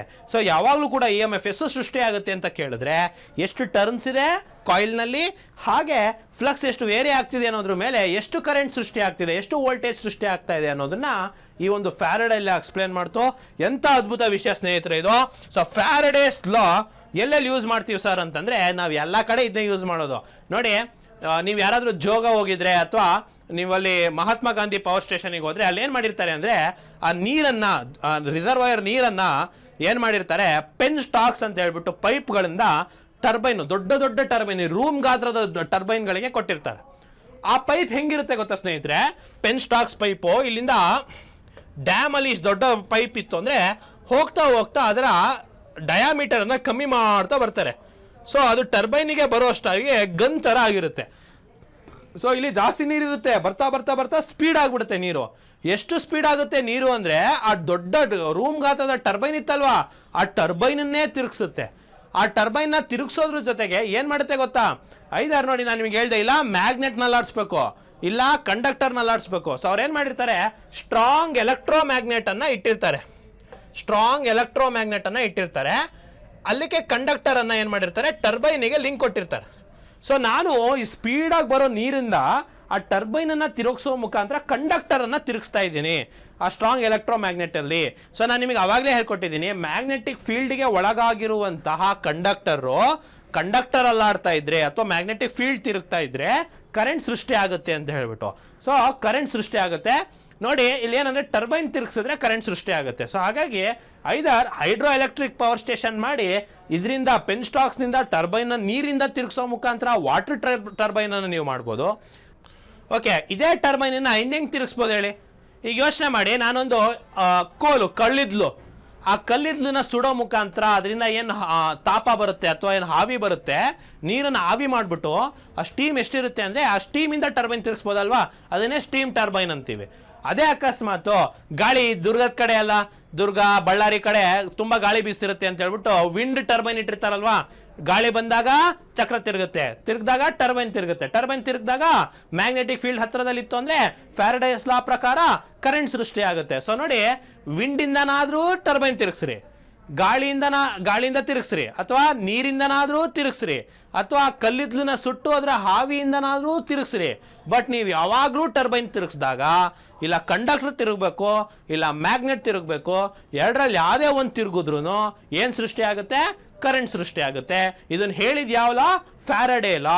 ಆ ಫ್ಯಾರಡೆ ಲಾ ಏನ್ ಹೇಳ್ತಿತ್ತು, induced EMF is equal to N into d∅dt ಅಂತ ಹೇಳ್ಬಿಟ್ಟು. ಬಟ್ ಈ ಲಾನಲ್ಲಿ ಒಂದು ಸಮಸ್ಯೆ ಇದೆ ಸ್ನೇಹಿತರೆ, ಇದು ಪರ್ಫೆಕ್ಟ್ ಲಾ ಅಲ್ಲ. ಯಾಕಂತಂದ್ರೆ ಮುಂದೆ ಒಬ್ಬ ವಿಜ್ಞಾನಿ ಬರ್ತಾನೆ, ಲೆನ್ಸ್ ಅಂತ ಹೇಳ್ಬಿಟ್ಟು. ಲೆನ್ಸ್ ಲಾ ಅಂತ ಕರಿತೀವಿ. ಅವನು ಏನು ಚೇಂಜ್ ಮಾಡಲ್ಲ, ಈ ಈಕ್ವೇಶನ್ ಹಿಂಗೆ ಇರುತ್ತೆ. ಇದಕ್ಕೇನು ಮಾಡ್ಬಿಡ್ತಾನೆ ಗೊತ್ತಾ, ಮೈನಸ್ ಸಿಂಬಲ್ ಹಾಕ್ತಾನೆ. ಯಾಕೆ ಮೈನಸ್ ಸಿಂಬಲ್ ಹಾಕ್ಬೇಕು ಸರ್ ಅಂತ ಅಂದರೆ, ನೋಡಿ ಜೀವನದಲ್ಲಾದರೂ ಆಯಿತು ಅಥವಾ ನಮ್ಮ ಕಂಡಕ್ಟರ್ನಲ್ಲಾದರೂ ಆಯಿತು, ನಾವೇನೋ ಒಂದು ಚೇಂಜ್ ಆಗ್ತಾ ಇದೆ ಅಂದ ತಕ್ಷಣ ಆ ಚೇಂಜನ್ನು ಅಪೋಸ್ ಮಾಡ್ತೀವಿ ಅಲ್ವಾ. ಸೊ ಅದೇ ರೀತಿ ಹೇಗೆ ಒಂದು ಇಂಡ್ಯೂಸ್ಡ್ EMFನ ಸೃಷ್ಟಿ ಆಗ್ತಾ ಇರುತ್ತೋ ಮ್ಯಾಗ್ನೆಟಿಕ್ ಫೀಲ್ಡ್ ಹತ್ರ ಬಂದಾಗ, ಆ ಕರೆಂಟ್ ಕ್ಯಾರಿಂಗ್ ಕಂಡಕ್ಟರ್ನಲ್ಲಿ ಹೇಗೆ ಇಂಡ್ಯೂಸ್ಡ್ EMF ಸೃಷ್ಟಿ ಆಗುತ್ತೋ ಅದೇ ರೀತಿ ಆ ಸೃಷ್ಟಿಯಾಗಿರೋ ಇಂಡ್ಯೂಸ್ಡ್ EMFನಲ್ಲಿ ಅಥವಾ ಸೃಷ್ಟಿಯಾಗಿರೋ ಇಂಡ್ಯೂಸ್ಡ್ ಕರೆಂಟ್ನಲ್ಲಿ ಅದರಲ್ಲೂ ಕೂಡ ಮ್ಯಾಗ್ನೆಟಿಕ್ ಡೈಪೋಲ್ ಇರುತ್ತಾ, ಅದು ಕೊಡ್ತಿರುವಂಥ ಎಕ್ಸ್ಟರ್ನಲ್ ಮ್ಯಾಗ್ನೆಟಿಕ್ ಫೀಲ್ಡನ್ನು ಅಪೋಸ್ ಮಾಡುತ್ತೆ. ಅಪೋಸ್ ಮಾಡೋದ್ರ ಮುಖಾಂತರ ಆ ಸೃಷ್ಟಿಯಾಗಿರೋ ಕರೆಂಟನ್ನು ಸೃಷ್ಟಿ ಆಗದೆ ಇರೋ ಥರ ಮಾಡಲಿಕ್ಕೆ ಪ್ರಯತ್ನ ಮಾಡುತ್ತೆ. ಅಂದರೆ ಈ ಏನು ಇಂಡ್ಯೂಸ್ಡ್ EMF ಇರುತ್ತಲ್ವಾ, ಅದರ ಮೂಲ ಉದ್ದೇಶ ಏನು ಇಂಡ್ಯೂಸ್ ಆಗಿರುತ್ತೆ ಅಲ್ವಾ, ಆ ಇಂಡ್ಯೂಸ್ ಆಗಿರೋ ಅಂಶವನ್ನೇ ಉಲ್ಟಾ ಮಾಡಲಿಕ್ಕೆ ಪ್ರಯತ್ನ ಮಾಡುತ್ತೆ ಇಂಡ್ಯೂಸ್ಡ್ EMF. ಸೊ ಇದಂಥ ಒಂದು ವಿಷಯವನ್ನು ಲೆನ್ಸ್ ಕಂಡುಹಿಡಿತಾರೆ. ಸೊ ಹಾಗಾಗಿ ಅವ್ರು ಏನು ಮಾಡ್ತಾರೆ, ಇದು ಸರಿ ಇದೆ, ಈ ಈಕ್ವೇಶನ್ ಸರಿ ಇದೆ ಫ್ಯಾರಡೇದು, ಆದರೆ ಇಲ್ಲೊಂದು ಮೈನಸ್ ಸಿಂಬಲ್ ಹಾಕ್ತಾರೆ. ಸೊ ನೆಗೆಟಿವ್ ಸಿಂಬಲ್ ಏನು ಹೇಳುತ್ತೆ ಲೆನ್ಸ್ ಲಾನಲ್ಲಿ ಅಥವಾ ಫ್ಯಾರಡೇಸ್ ಲಾನಲ್ಲಿ ಅಂತಂದರೆ, ಇಂಡ್ಯೂಸ್ಡ್ EMF ಸೃಷ್ಟಿಯಾಗಿರೋ ಕರೆಂಟನ್ನೇ ಅಥವಾ ಸೃಷ್ಟಿಯಾಗಿರೋಂಥ EMF ಅನ್ನೇ ವಾಪಸ್ ಕ್ಯಾನ್ಸಲ್ ಮಾಡಲಿಕ್ಕೆ ಪ್ರಯತ್ನ ಮಾಡುತ್ತೆ ಅನ್ನೋಂಥ ಇನ್ಫಾರ್ಮೇಷನನ್ನು ಈ ಒಂದು ಮೈನಸ್ ಸಿಂಬಲ್ ಹೇಳುತ್ತೆ. ಸೊ ಈಕ್ವೇಷನನ್ನು ಹಾಗೆ ಬರೆದ್ರೆ ಇದು ಫ್ಯಾರಡೇಸ್ ಲಾ, ಇದಕ್ಕೊಂದು ಮೈನಸ್ ಸಿಂಬಲ್ ಹಾಕಿ ಬರೆದ್ರೆ ಅದು, ಇದಕ್ಕೊಂದು ಮೈನಸ್ ಸಿಂಬಲ್ ಹಾಕಿ ಬಂದರೆ ಅದು ಲೆನ್ಸ್ ಲಾ. ಸೊ ನಿಮ್ಗೆ ಎರಡೂ ಕೂಡ ಅರ್ಥ ಆಯಿತು ಅನ್ಕೊಂತೀನಿ. ಈಗ ಆಲ್ಮೋಸ್ಟ್ ಬೇಸಿಕ್ ಎಲೆಕ್ಟ್ರೋಮ್ಯಾಗ್ನೆಟಿಸಮ್ ಕಾನ್ಸೆಪ್ಟ್ಸನ್ನು ನೀವು ಕಲ್ತಿದ್ದೀರಾ. ಏನು ಬಯೋಟ್ ಸಾವರ್ಟ್ಸ್ ಲಾ ಕಲ್ತ್ವಿ, ಆಂಪಿಯರ್ ಸರ್ಕ್ಯೂಟ್ ಲಾ ಕಲ್ತ್ವಿ, ಹಾಗೆ ಫ್ಯಾರಡೇಸ್ ಲಾ, ಲೆನ್ಸ್ ಲಾ ಕಲ್ತಿದ್ದೀರಾ. ಈಗ ಇಂಡ್ಯೂಸ್ಡ್ EMF ಅಂತ ನಾವೇನು ಹೇಳಿದ್ವಿ, ಏನು ಸೃಷ್ಟಿ ಆಯ್ತಲ್ವ EMF, ಎಲೆಕ್ಟ್ರೋಮೋಟಿವ್ ಫೋರ್ಸ್ ಏನು ಸೃಷ್ಟಿ ಆಯ್ತಲ್ವ, ಅದರಲ್ಲಿ ಯಾವ್ಯಾವ ಥರ ಇದೆ ಅಂದರೆ, ಒಂದು ಸ್ಟ್ಯಾಟಿಸ್ಟಿಕಲಿ ಇಂಡ್ಯೂಸ್ಡ್ EMF ಅಂತ ಇದೆ. ಸ್ಟ್ಯಾಟಿಸ್ಟಿಕಲಿ ಇಂಡ್ಯೂಸ್ಡ್ EMF ಅಂದರೆ ಇದನ್ನು ಟ್ರಾನ್ಸ್ಫಾರ್ಮರ್ EMF ಅಂತ ಕರಿತೀವಿ. ನಿಮಗೆ ಗೊತ್ತು ಸ್ಟ್ಯಾಟಿಕಲಿ ಅಂತಂದರೆ ನಿಂತಿರೋ ಅಂಥದ್ದು, ಅಂದರೆ ಸ್ಟ್ಯಾಟಿಕ್ ಅಂದರೆ ನಿಂತಿರೋ ಅಂಥದ್ದು. ಸೊ ನಿಂತಿರೋದ್ರಿಂದ ಸೃಷ್ಟಿಯಾಗೋ EMF ಇದೆ, ಅದನ್ನು ಟ್ರಾನ್ಸ್ಫಾರ್ಮರ್ EMF ಅಂತ ಕರಿತೀವಿ. ಹಾಗೆ ಡೈನಾಮಿಕಲಿ ಇಂಡ್ಯೂಸ್ಡ್ EMF ಅಂದರೆ ರೊಟೇಟಿಂಗ್ ಮಷಿನ್ಗಳಿಂದ ಸೃಷ್ಟಿಯಾಗುವಂಥ EMF ಇದ್ದಾವೆ. ಸೊ ಅದನ್ನು ಡೈನಾಮಿಕಲಿ ಇಂಡ್ಯೂಸ್ಡ್ EMF ಅಂತ ಕರಿತೀವಿ. ಇನ್ನೊಂದು ಫೋರ್ಸನ್ನು ಕ್ಯಾಲ್ಕುಲೇಟ್ ಮಾಡ್ಬೇಕಾದ್ರೆ, ಹಾಗೆ ನಿಮಗೆ ಇದು ಯಾವುದ್ರದ್ದು ಲೆಕ್ಕ ಇಲ್ಲ ಸ್ನೇಹಿತರೆ, ನಾನು ಕೇವಲ ಕಾನ್ಸೆಪ್ಟನ್ನು ಅರ್ಥ ಮಾಡಿಸ್ಲಿಕ್ಕೆ ಪ್ರಯತ್ನ ಮಾಡ್ತಿದ್ದೀನಿ. ಲಾರೆನ್ಸ್ ಫೋರ್ಸ್ ಲಾ ಏನು ಹೇಳುತ್ತೆ ಅಂದರೆ, ಮ್ಯಾಗ್ನೆಟಿಕ್ ಫೋರ್ಸು ಅಂದರೆ ಏನು ಫೋರ್ಸ್ ಇರುತ್ತಲ್ವಾ, ಅದು ಚಾರ್ಜ್ ಇಂಟು ಎಷ್ಟು ಎಲೆಕ್ಟ್ರಿಸಿಟಿ ಆಗಿದೆ ಇಂಟು ಪ್ಲಸ್ ವೋಲ್ಟೇಜ್ ಎಷ್ಟು ಕೊಟ್ಟಿದೆ into magnetic field flux density. So ಈ ಥರ ಒಂದು ಲಾರೆನ್ಸ್ ಫೋರ್ಸ್ ಲಾ ಇದೆ, ಇದನ್ನೊಂದು ನೆನಪಲ್ಲಿ ಇಟ್ಕೊಳ್ಳಿ. ಈಗ ಕೊನೆಯ ಕಾನ್ಸೆಪ್ಟ್ ಹೇಳ್ಕೊಟ್ಬಿಡ್ತೀನಿ ಸ್ನೇಹಿತರೆ, ಹೇಳಿ ಈ ಬೇಸಿಕ್ ಕ್ಲಾಸ್ ನಾವು ವೈಂಡ್ ಅಪ್ ಮಾಡೋಣ. ಅದನ್ನು ಡಾಟ್ ಕನ್ವೆನ್ಷನ್ ಅಂತ ಕರಿತೀವಿ. ಈ ಡಾಟ್ ಕನ್ವೆನ್ಷನಲ್ಲಿ ಪ್ಲೇಸಿಂಗ್ ದ ಡಾಟ್ಸ್ ಅಂತ ಕರಿತೀವಿ. ಓಕೆ ಸ್ನೇಹಿತರೆ, ಡಾಟ್ ಕನ್ವೆನ್ಷನನ್ನು ನಾನು ನಿಮಗೆ ಇವಾಗ ಅರ್ಥ ಮಾಡಿಸ್ತೀನಿ. ಈ ಡಾಟ್ ಕನ್ವೆನ್ಷನ್ ಎಲ್ಲಿಗೆ ಉಪಯೋಗಕ್ಕೆ ಬರುತ್ತೆ ಅಂದರೆ, ಇಲ್ಲಿ ನಾನು ಬರಿತೀನಿ ನೋಡಿ, ಇದೊಂದು ಮ್ಯೂಚುವಲ್ ಇಂಡಕ್ಷನ್ ಅನ್ನೋ ಕಾನ್ಸೆಪ್ಟನ್ನು ಅರ್ಥ ಮಾಡಿಸ್ಲಿಕ್ಕೆ ಬರುತ್ತೆ. ಮ್ಯೂಚುವಲ್ ಇಂಡಕ್ಷನ್ ಅನ್ನೋ ಕಾನ್ಸೆಪ್ಟ್ ಏನು ಅಂತಂದರೆ, ಈಗ ನೋಡಿ, ಹೂವಿನ ಜೊತೆ ನಾರು ಕೂಡ ಸ್ವರ್ಗಕ್ಕೆ ಹೋಗುತ್ತೆ ಅಲ್ವಾ, ಅಥವಾ ನೀವೇನು ಮಾಡ್ತಿರ್ತೀರಾ, ಯಾರಾದರೂ ಪೊಲೀಸ್ ಅಥವಾ ಯಾರು ಫ್ರೆಂಡ್ಸ್ ಬಂದಾಗ ಟೀಚರ್ ಬರ್ತಾರೆ, ಯಾರು ಗಲಾಟೆ ಮಾಡಿದ್ದು ಅಂತ ಕೇಳ್ತಾರೆ, ತಪ್ಪು ನಿಮ್ದಿರುತ್ತೆ, ನೀವೇನು ಮಾಡ್ತೀರಾ, ಸರ್ ನಮ್ಮ ಫ್ರೆಂಡ್ಸ್ ಎಲ್ಲ ಸೇರ್ಕೊಂಡು ಗಲಾಟೆ ಮಾಡಿದ್ವಿ ಸರ್ ಅಂತ ಹೇಳ್ತೀವಲ್ವಾ. ಅದೇ ರೀತಿ ಮ್ಯೂಚುವಲ್ ಇಂಡ್ಯೂಸ್ಡ್ EMF ಹೆಂಗೆ ಗೊತ್ತಾ, ಈಗ ಒಂದು ಕರೆಂಟ್ ಕ್ಯಾರಿಂಗ್ ಕಂಡಕ್ಟರ್ ಇರುತ್ತೆ, ಆ ಕರೆಂಟ್ ಕ್ಯಾರಿಂಗ್ ಕಂಡಕ್ಟರಲ್ಲಿ EMF ಸೃಷ್ಟಿ ಆಗುತ್ತೆ ಅಂದ್ಕೊಳ್ಳಿ. ಆ EMF ಸೃಷ್ಟಿಯಾಗಿರೋ ಕಾರಣದಿಂದ ಪಕ್ಕದಲ್ಲಿರೋ ಕಂಡಕ್ಟರಲ್ಲೂ ಕೂಡ ಒಂದು EMF ಸೃಷ್ಟಿ ಆಗುತ್ತೆ. ಅಂದರೆ ಕರೆಂಟು ಇನ್ನೊಂದು ವೈರಲ್ಲಿ ಹೋಯಿದ್ರೆ ಅದ್ರ ಪಕ್ಕದ ವೈರಲ್ಲಿ EMF ಸೃಷ್ಟಿ ಆಗ್ಬಿಡುತ್ತೆ. ಸೊ ಅದನ್ನ ಮ್ಯೂಚುವಲಿ ಇಂಡ್ಯೂಸ್ಡ್ EMF ಅಂತ ಕರಿತೀವಿ. ಈ ಥರ ಮ್ಯೂಚುವಲಿ ಇಂಡ್ಯೂಸ್ಡ್ EMF ಅಲ್ಲಿ ಮಾಡ್ತಾ ಯಾವ ದಿಕ್ಕಿನಲ್ಲಿ ಇದೆಯಪ್ಪ ಮ್ಯಾಗ್ನೆಟಿಕ್ ಫೀಲ್ಡು ಅಂತ ಕಂಡುಹಿಡಿಯೋದಕ್ಕೆ ನಾವು ಈ ಡಾಟ್ ಕನ್ವೆನ್ಷನನ್ನು ಬಳಸ್ತೀವಿ. ಸೊ ಡಾಟ್ಸ್ನ ಯಾವ ಥರ ಹಾಕೋದು ಅಂತಂದರೆ, ನೋಡಿ ಒಂದು ಎಕ್ಸಾಂಪಲ್ ತೊಗೊಂಡಿದ್ದೀನಿ. ಒಂದು ಕಂಡಕ್ಟರ್ ಇದೆ, ವೈರ್ಸ್ನ ಸುತ್ತಿದ್ದೀನಿ. ಈ ಕಾನ್ಸೆಪ್ಟ್ನ ಕರೆಕ್ಟಾಗಿ ಅರ್ಥ ಮಾಡ್ಕೊಳ್ಳಿ ಸ್ನೇಹಿತರೆ, ಟ್ರಾನ್ಸ್ಫಾರ್ಮರ್ನಲ್ಲಿ ಹೆಂಗೆ ವರ್ಕ್ ಆಗುತ್ತೆ ಅಂತ ಗೊತ್ತಾಗ್ಬಿಡುತ್ತೆ. ನೋಡಿ, ಎ ಮತ್ತು ಬಿ ಕಾಣ್ತಾ ಇದೆಯಾ, ಹಸಿರು ಕಲರ್ ವೈರು, ಪಿ ಮತ್ತು ಕ್ಯೂ ಇನ್ನೊಂದು ವೈರ್ ಕಾಣ್ತಾ ಇದೆಯಾ. ನೋಡಿ, ಎರಡು ಬೇರೆ ಬೇರೆ ಕಡೆ ಸ್ವಲ್ಪ ದೂರದಲ್ಲಿದೆ. ಈಗ ನಾನು ಯಾವುದೋ ಒಂದರಲ್ಲಿ ನಾನು ಕರೆಂಟನ್ನು ಪಾಸ್ ಮಾಡ್ತೀನಿ ಅಂದ್ಕೊಳ್ಳೋಣ. ಸೊ ಡಾಟನ್ನು ಪ್ಲೇಸ್ ಮಾಡ್ತಾ ನಾನು ಯಾವಾಗಲೂ ಕೂಡ ಏನು ಮಾಡ್ತೀನಿ ಅಂತಂದರೆ, ಕರೆಂಟ್ ಯಾವ ದಿಕ್ಕಿನಲ್ಲಿ ಹೋಗುತ್ತೋ, ಸೊ ಕರೆಂಟ್ ಯಾವ ದಿಕ್ಕಿನಲ್ಲಿ ಹೋಗುತ್ತೋ ಆ ದಿಕ್ಕಿನಲ್ಲಿ ಡಾಟನ್ನು ಪ್ಲೇಸ್ ಮಾಡ್ತೀನಿ. ಅಂದರೆ ಇದನ್ನು ಅಸ್ಯೂಮ್ ಮಾಡ್ತಾ ಇರೋದು, ಕರೆಂಟ್ ಈ ದಿಕ್ಕಿನಲ್ಲಿ ಹೋಗ್ತಾ ಇದ್ರೆ ಅಸ್ಯೂಮ್ ಮಾಡ್ಬೋದು. ನಾನು ನಿಮಗೆ ಆವಾಗಲೇ ಹೇಳ್ಕೊಟ್ಟೆ, ಕರೆಂಟು ಯಾವ ದಿಕ್ಕಿನಲ್ಲಿ ಹೋಗ್ತಾ ಇದೆ, ಆ ಬೆರಳುಗಳು ಏನು ಮಾಡುತ್ತವೆ, ಮ್ಯಾಗ್ನೆಟಿಕ್ ಫೀಲ್ಡನ್ನು ಹೇಳುತ್ತೆ. ಓಕೆ ಸ್ನೇಹಿತರೆ, ಡಾಟ್ ಕನ್ವೆನ್ಷನ್ ಅನ್ನು ಹೇಳ್ಕೊಡ್ಬೇಕಾದ್ರೆ ನೋಡಿ, ಫಸ್ಟ್ ಯಾವಾಗಲೂ ಅಸೈನ್ ಮಾಡ್ತೀವಿ, ಏನಂತ ಅಸ್ಯೂಮ್ ಮಾಡ್ತೀವಿ, ಕರೆಂಟು ಒಂದು ದಿಕ್ಕಿನಲ್ಲಿ ಹೋಗ್ತಾ ಇದೆ ಅಂತ, ಆ ದಿಕ್ಕಿನಲ್ಲಿ ಡಾಟ್ ಇಡ್ತೀವಿ. ಸೊ ಡಾಟ್ ಇಟ್ಟಾಗ ನಾವು ರೈಟ್ ಹ್ಯಾಂಡ್ ತಮ್ ರೂಲನ್ನು ಬಳಸ್ಕೊಂಡು ಈಗ ಕರೆಂಟ್ ಈ ದಿಕ್ಕಿನಲ್ಲಿ ಹೋಗ್ತಾ ಇದೆ, ಕರೆಂಟ್ ಈ ದಿಕ್ಕಿನಲ್ಲಿ ಹೋಗ್ತಾ ಇದೆ, ನಾನು ಯಾವಾಗಲೂ ಹೇಳಿದೆ ಹೆಬ್ಬೆರಳು ಕರೆಂಟು ಅಂತ. ಅಂದರೆ ಇಂಡ್ಯೂಸ್ EMF ಹೆಂಗಾಗುತ್ತೆ, ಈ ದಿಕ್ಕಿನಲ್ಲಿ ಆಗುತ್ತೆ ಅಲ್ವಾ. ಸೊ ನೋಡಿ ಅರ್ಥ ಮಾಡ್ಕೊಳ್ಳಿ, ಕರೆಂಟು ಈ ದಿಕ್ಕಿನಲ್ಲಿ ಹೋಗ್ತಾ ಇದೆ, ಸೊ ಇಂಡ್ಯೂಸ್ EMF ಹೀಗೆ ಹೋಗುತ್ತೆ ಅಲ್ವಾ, ಹೀಗೆ ಸುತ್ತುವರಿಯುತ್ತೆ, ಸೊ ಹೀಗೆ ಹೋಗ್ತಾ ಇರುತ್ತೆ. ಸೊ ಫ್ಲಕ್ಸು ಈ ದಿಕ್ಕಿನಲ್ಲಿದೆ ಅಂತ ನಾನು ಬರಿತೀನಿ. ಸೊ ಅರ್ಥ ಮಾಡ್ಕೊಳ್ಳಿ, ಡಾಟ್ ಕನ್ವೆನ್ಷನ್ನು ಕರೆಂಟ್ ಈ ದಿಕ್ಕಿನಲ್ಲಿ ಹೋಗ್ತಾ ಇದೆಯಾ, EMF ಈ ದಿಕ್ಕಿನಲ್ಲಿ ಸೃಷ್ಟಿ ಆಗ್ತಾ ಇದೆಯಾ, ನಾನು ಎಲ್ಲಿ ಏನು ಫ್ಲಕ್ಸು ಮ್ಯಾಗ್ನೆಟಿಕ್ ಫ್ಲಕ್ಸ್ ಯಾವ ದಿಕ್ಕಿನಲ್ಲಿ ಹೋಗ್ತಾ ಇದೆ ಅದನ್ನು ಫ್ಲಕ್ಸ್ 1 ಅಂತ ಕರಿತೀವಿ. ಮ್ಯೂಚುವಲಿ ಇಂಡ್ಯೂಸ್ಡ್ ಸರ್ಕ್ಯೂಟ್ನಲ್ಲಿ ಅದರ ವಿರುದ್ಧ ದಿಕ್ಕಿನಲ್ಲಿ ಫ್ಲಕ್ಸ್ ಸೃಷ್ಟಿ ಆಗುತ್ತೆ. ಸೊ ವಿರುದ್ಧ ದಿಕ್ಕಿನಲ್ಲಿ ಫ್ಲಕ್ಸ್ ಸೃಷ್ಟಿ ಆದಾಗ ಸೊ ಫ್ಲಕ್ಸು ನೋಡಿ ಈ ದಿಕ್ಕಿನಲ್ಲಿ ಆಗ್ತಾ ಇದೆ ಅಂದರೆ ಈಗ ಇದರಿಂದ ನಾವು ಕರೆಂಟ್ ಕಂಡುಹಿಡಿಬೋದಲ್ವಾ. ನೋಡಿ ಹಿಂಗೆ ಹೋಗ್ತಿತ್ತಲ್ವ, ಈಗ ಹಿಂಗೆ ಹೋಗ್ತಾ ಇದೆ ಫ್ಲಕ್ಸು ಅಂತಂದರೆ ಕರೆಂಟ್ ಯಾವ ದಿಕ್ಕಿನಲ್ಲಿ ಹೋಗ್ತಾ ಇದೆ, ಕೆಳಗೆ ದಿಕ್ಕಿನಲ್ಲಿ ಹೋಗ್ತಾ ಇದೆ. ಸೊ ಕರೆಂಟ್ ಯಾವಾಗಲೂ ಈ ದಿಕ್ಕಿನಲ್ಲಿ ಹೋಗ್ತಾ ಇದೆ ಅಂತ ಹೇಳ್ಬಿಟ್ಟು, ಸೊ I2 ಯಾವ ದಿಕ್ಕಿನಲ್ಲಿದೆ ಅಂತ ನಾವು ಮ್ಯೂಚುವಲಿ ಇಂಡ್ಯೂಸ್ಡ್ ಎಷ್ಟಿದೆ ಅಂತ ಕಂಡುಹಿಡಿಬೋದು. ಸೊ ಎಲ್ಲಿ ಕರೆಂಟ್ ಹೊರಗೆ ಬರುತ್ತೋ ಅಲ್ಲಿ ಡಾಟನ್ನು ಪ್ಲೇಸ್ ಮಾಡಬೇಕು. ಸೊ ಎಲ್ಲಿ ಕರೆಂಟ್ ಹೊರಗೆ ಬರ್ತಾ ಇದೆಯೋ ಅಲ್ಲಿ ಡಾಟನ್ನು ಪ್ಲೇಸ್ ಮಾಡಬೇಕು. ಸೊ ಈ ಥರ ನಾವು ಒಂದು ಸರ್ಕ್ಯೂಟನ್ನು ಕೊಟ್ಟರೆ ಇನ್ನೊಂದು ಸರ್ಕ್ಯೂಟಿನ ಒಂದು ಮ್ಯೂಚುವಲಿ ಇಂಡ್ಯೂಸ್ಡ್ ಫ್ಲಕ್ಸ್ ಎಷ್ಟಿದೆ, ಎಲ್ಲಿ ಹೋಗ್ತಾ ಇದೆ ಕರೆಂಟ್ ಅನ್ನೋದನ್ನು ಕಂಡುಹಿಡಿಬೋದು ಅಂತ. ಸೊ ಇದು ಒಂದು ಬೇಸಿಕ್ ಐಡಿಯಾ, ನಿಮಗೆ ಟ್ರಾನ್ಸ್ಫಾರ್ಮರ್ನಲ್ಲಿ ಹೇಳ್ತಾ ಗೊತ್ತಾಗುತ್ತೆ. ಈಗ ನಿಮ್ಮ ಉದಾಹರಣೆಗೆ ಇನ್ನೊಂದು 2-3 ಸರ್ಕ್ಯೂಟನ್ನು ನಾನು ನಿಮಗೆ ಇಲ್ಲಿ ಬರಿತೀನಿ, ಅದನ್ನು ನೋಡಿ ನೀವು ಪ್ರಯತ್ನ ಮಾಡಿ ಎಲ್ಲೆಲ್ಲಿ ಹೋಗ್ತಾ ಇದೆ ಅಂತ ಒಂದ್ಸತಿ ಹೇಳಿ, ನಾನು ಕೂಡ ಇದನ್ನು ಸಾಲ್ವ್ ಮಾಡ್ತೀನಿ. ಸೊ ಇದಾದಮೇಲೆ ಬೇಸಿಕ್ ಕ್ಲಾಸನ್ನು ವೈಂಡ್ ಅಪ್ ಮಾಡೋಣ. ಓಕೆ ಸ್ನೇಹಿತರೆ, ನಾನು ಈಗ ಇವಾಗ ಬೋರ್ಡ್ ಮೇಲೆ 2 ಚಿತ್ರವನ್ನು ಬರೆದಿದ್ದೀನಿ. ಒಂದು ಕಾಯಿಲ್ ಇರೋವಂಥದ್ದು, ಇನ್ನೊಂದು ನಿಮಗೆ ಟ್ರಾನ್ಸ್ಫಾರ್ಮರ್ನ ಮುಂದಿನ ದಿನಗಳಲ್ಲಿ ಹೇಳ್ಕೊಡ್ಬೇಕು ಅಂತಾನೆ ಟ್ರಾನ್ಸ್ಫಾರ್ಮರ್ನಲ್ಲಿ ಇರುವಂಥ ವೈಂಡಿಂಗ್ಸ್ ರೀತಿಯಲ್ಲೇ ಇರುವಂಥ ಕಾಣುವಂತಹ ಒಂದು ಚಿತ್ರವನ್ನು ಬರೆದಿದ್ದೀನಿ. ಈಗ ನಾನು ನಿಮಗೆ ಅವಾಗಲೇ ಹೇಳ್ಕೊಟ್ಟಿದ್ದು ಪ್ಲೇಸಿಂಗ್ ದ ಡಾಟ್ಸ್ ಅಥವಾ ಡಾಟ್ ಕನ್ವೆನ್ಷನ್ ಅಂತ ಏನು ಕರೆದ್ವಿ ಅದನ್ನ ಮಾಡೋಣ. ಸೊ ನಾನು ನಿಮಗೆ ಹೇಳಿದೆ, ಡಾಟ್ ಕನ್ವೆನ್ಷನಲ್ಲಿ ಆರಂಭದಲ್ಲಿ ಒಂದು ಡಾಟನ್ನು ಕೊಟ್ಟಿರ್ತಾರೆ. ಸೊ ಡಾಟ್ನ ತೊಗೊಂಡ್ಬಿಟ್ಟು ಅಲ್ಲಿ ಕರೆಂಟ್ ಹೋಗ್ತಾ ಇದೆ ಅಂತ ನೀವು ಕನ್ಸಿಡರ್ ಮಾಡ್ಕೊಬೋದು. ಸೊ ಇಷ್ಟು ಮಾಹಿತಿ ತೊಗೊಂಡ್ಮೇಲೆ ನಾವು ಉಳಿದಿದ್ದನ್ನು ತಗೋಬೇಕು. ಈಗ ನೋಡಿ, ಕರೆಂಟ್ ಹಿಂಗೆ ಹೋಗ್ತಾ ಇದೆಯಾ, ಕರೆಂಟ್ ಹಿಂಗೆ ಹೋಗ್ತಾ ಇದೆ ಅಂದರೆ ಮ್ಯಾಗ್ನೆಟಿಕ್ ಫೀಲ್ಡ್ ಹೆಂಗೆ ಹೋಗುತ್ತೆ, ಬೆರಳುಗಳನ್ನು ನೋಡಿ ಹೇಗೆ ಹೋಗುತ್ತೆ, ಹೀಗೆ ಹೋಗುತ್ತೆ. ಸೊ ಫ್ಲಕ್ಸ್ ಹೇಗೆ ಹೋದಂಗಾಗುತ್ತೆ, ಹೀಗೆ ಹೋದಂಗಾಗುತ್ತೆ. ನಾನು ನಿಮಗೆ ಹೇಳಿದೆ, ಮ್ಯೂಚುವಲಿ ಇಂಡ್ಯೂಸ್ಡ್ ಫ್ಲಕ್ಸ್ ಏನಿರುತ್ತೆ ಇದರ ವಿರುದ್ಧ ದಿಕ್ಕಿನಲ್ಲಿ ಇರುತ್ತೆ. ಸೊ ವಿರುದ್ಧ ದಿಕ್ಕಿನಲ್ಲಿ ಅಂತಂದ್ರೆ ಹೆಂಗೆ, ಉಲ್ಟಾ ಫ್ಲಕ್ಸ್ ಹೆಂಗಿರುತ್ತೆ, ಉಲ್ಟಾ ಇರುತ್ತೆ. ಸೊ ಫ್ಲಕ್ಸ್ 2 ಹೆಂಗಿರುತ್ತೆ, ಉಲ್ಟಾ ಇರುತ್ತೆ.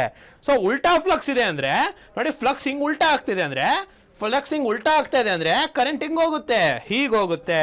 ಸೊ ಫ್ಲಕ್ಸ್ ಉಲ್ಟಾ ಆದರೆ ಕರೆಂಟು ಹೀಗೆ ಹೋಗುತ್ತೆ. ಸೊ ಇದು I2.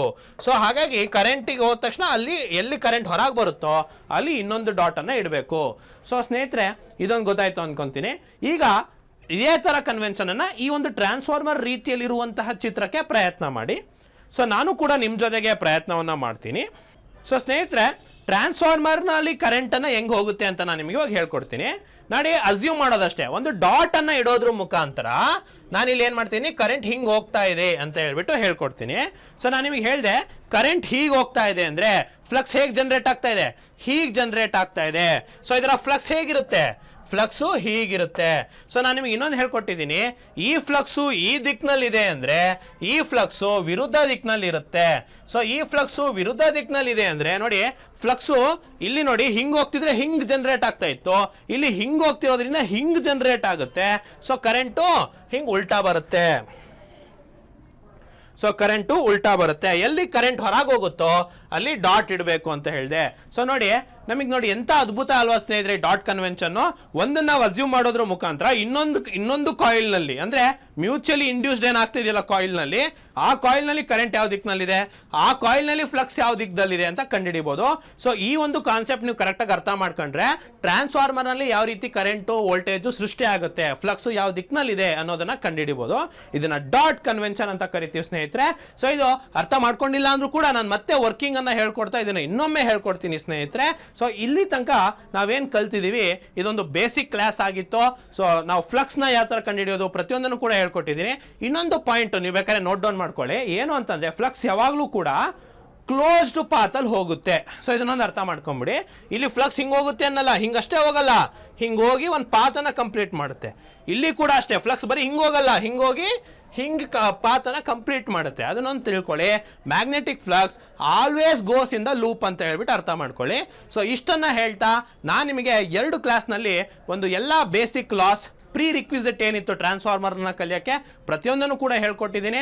ಸೊ ನೆಕ್ಸ್ಟ್ ಕ್ಲಾಸ್ನಲ್ಲಿ ಆಕ್ಚುಯಲ್ ಸಿಲೆಬಸ್ನಲ್ಲಿ ಇರುವಂತಹ ಟ್ರಾನ್ಸ್ಫಾರ್ಮರ್ಸ್ನ ಕಲಿತಾ ಹೋಗೋಣ. ಸೊ ನೆಕ್ಸ್ಟ್ ವಿಡಿಯೋದಲ್ಲಿ ಸಿಗ್ತೀನಿ. ಧನ್ಯವಾದಗಳು.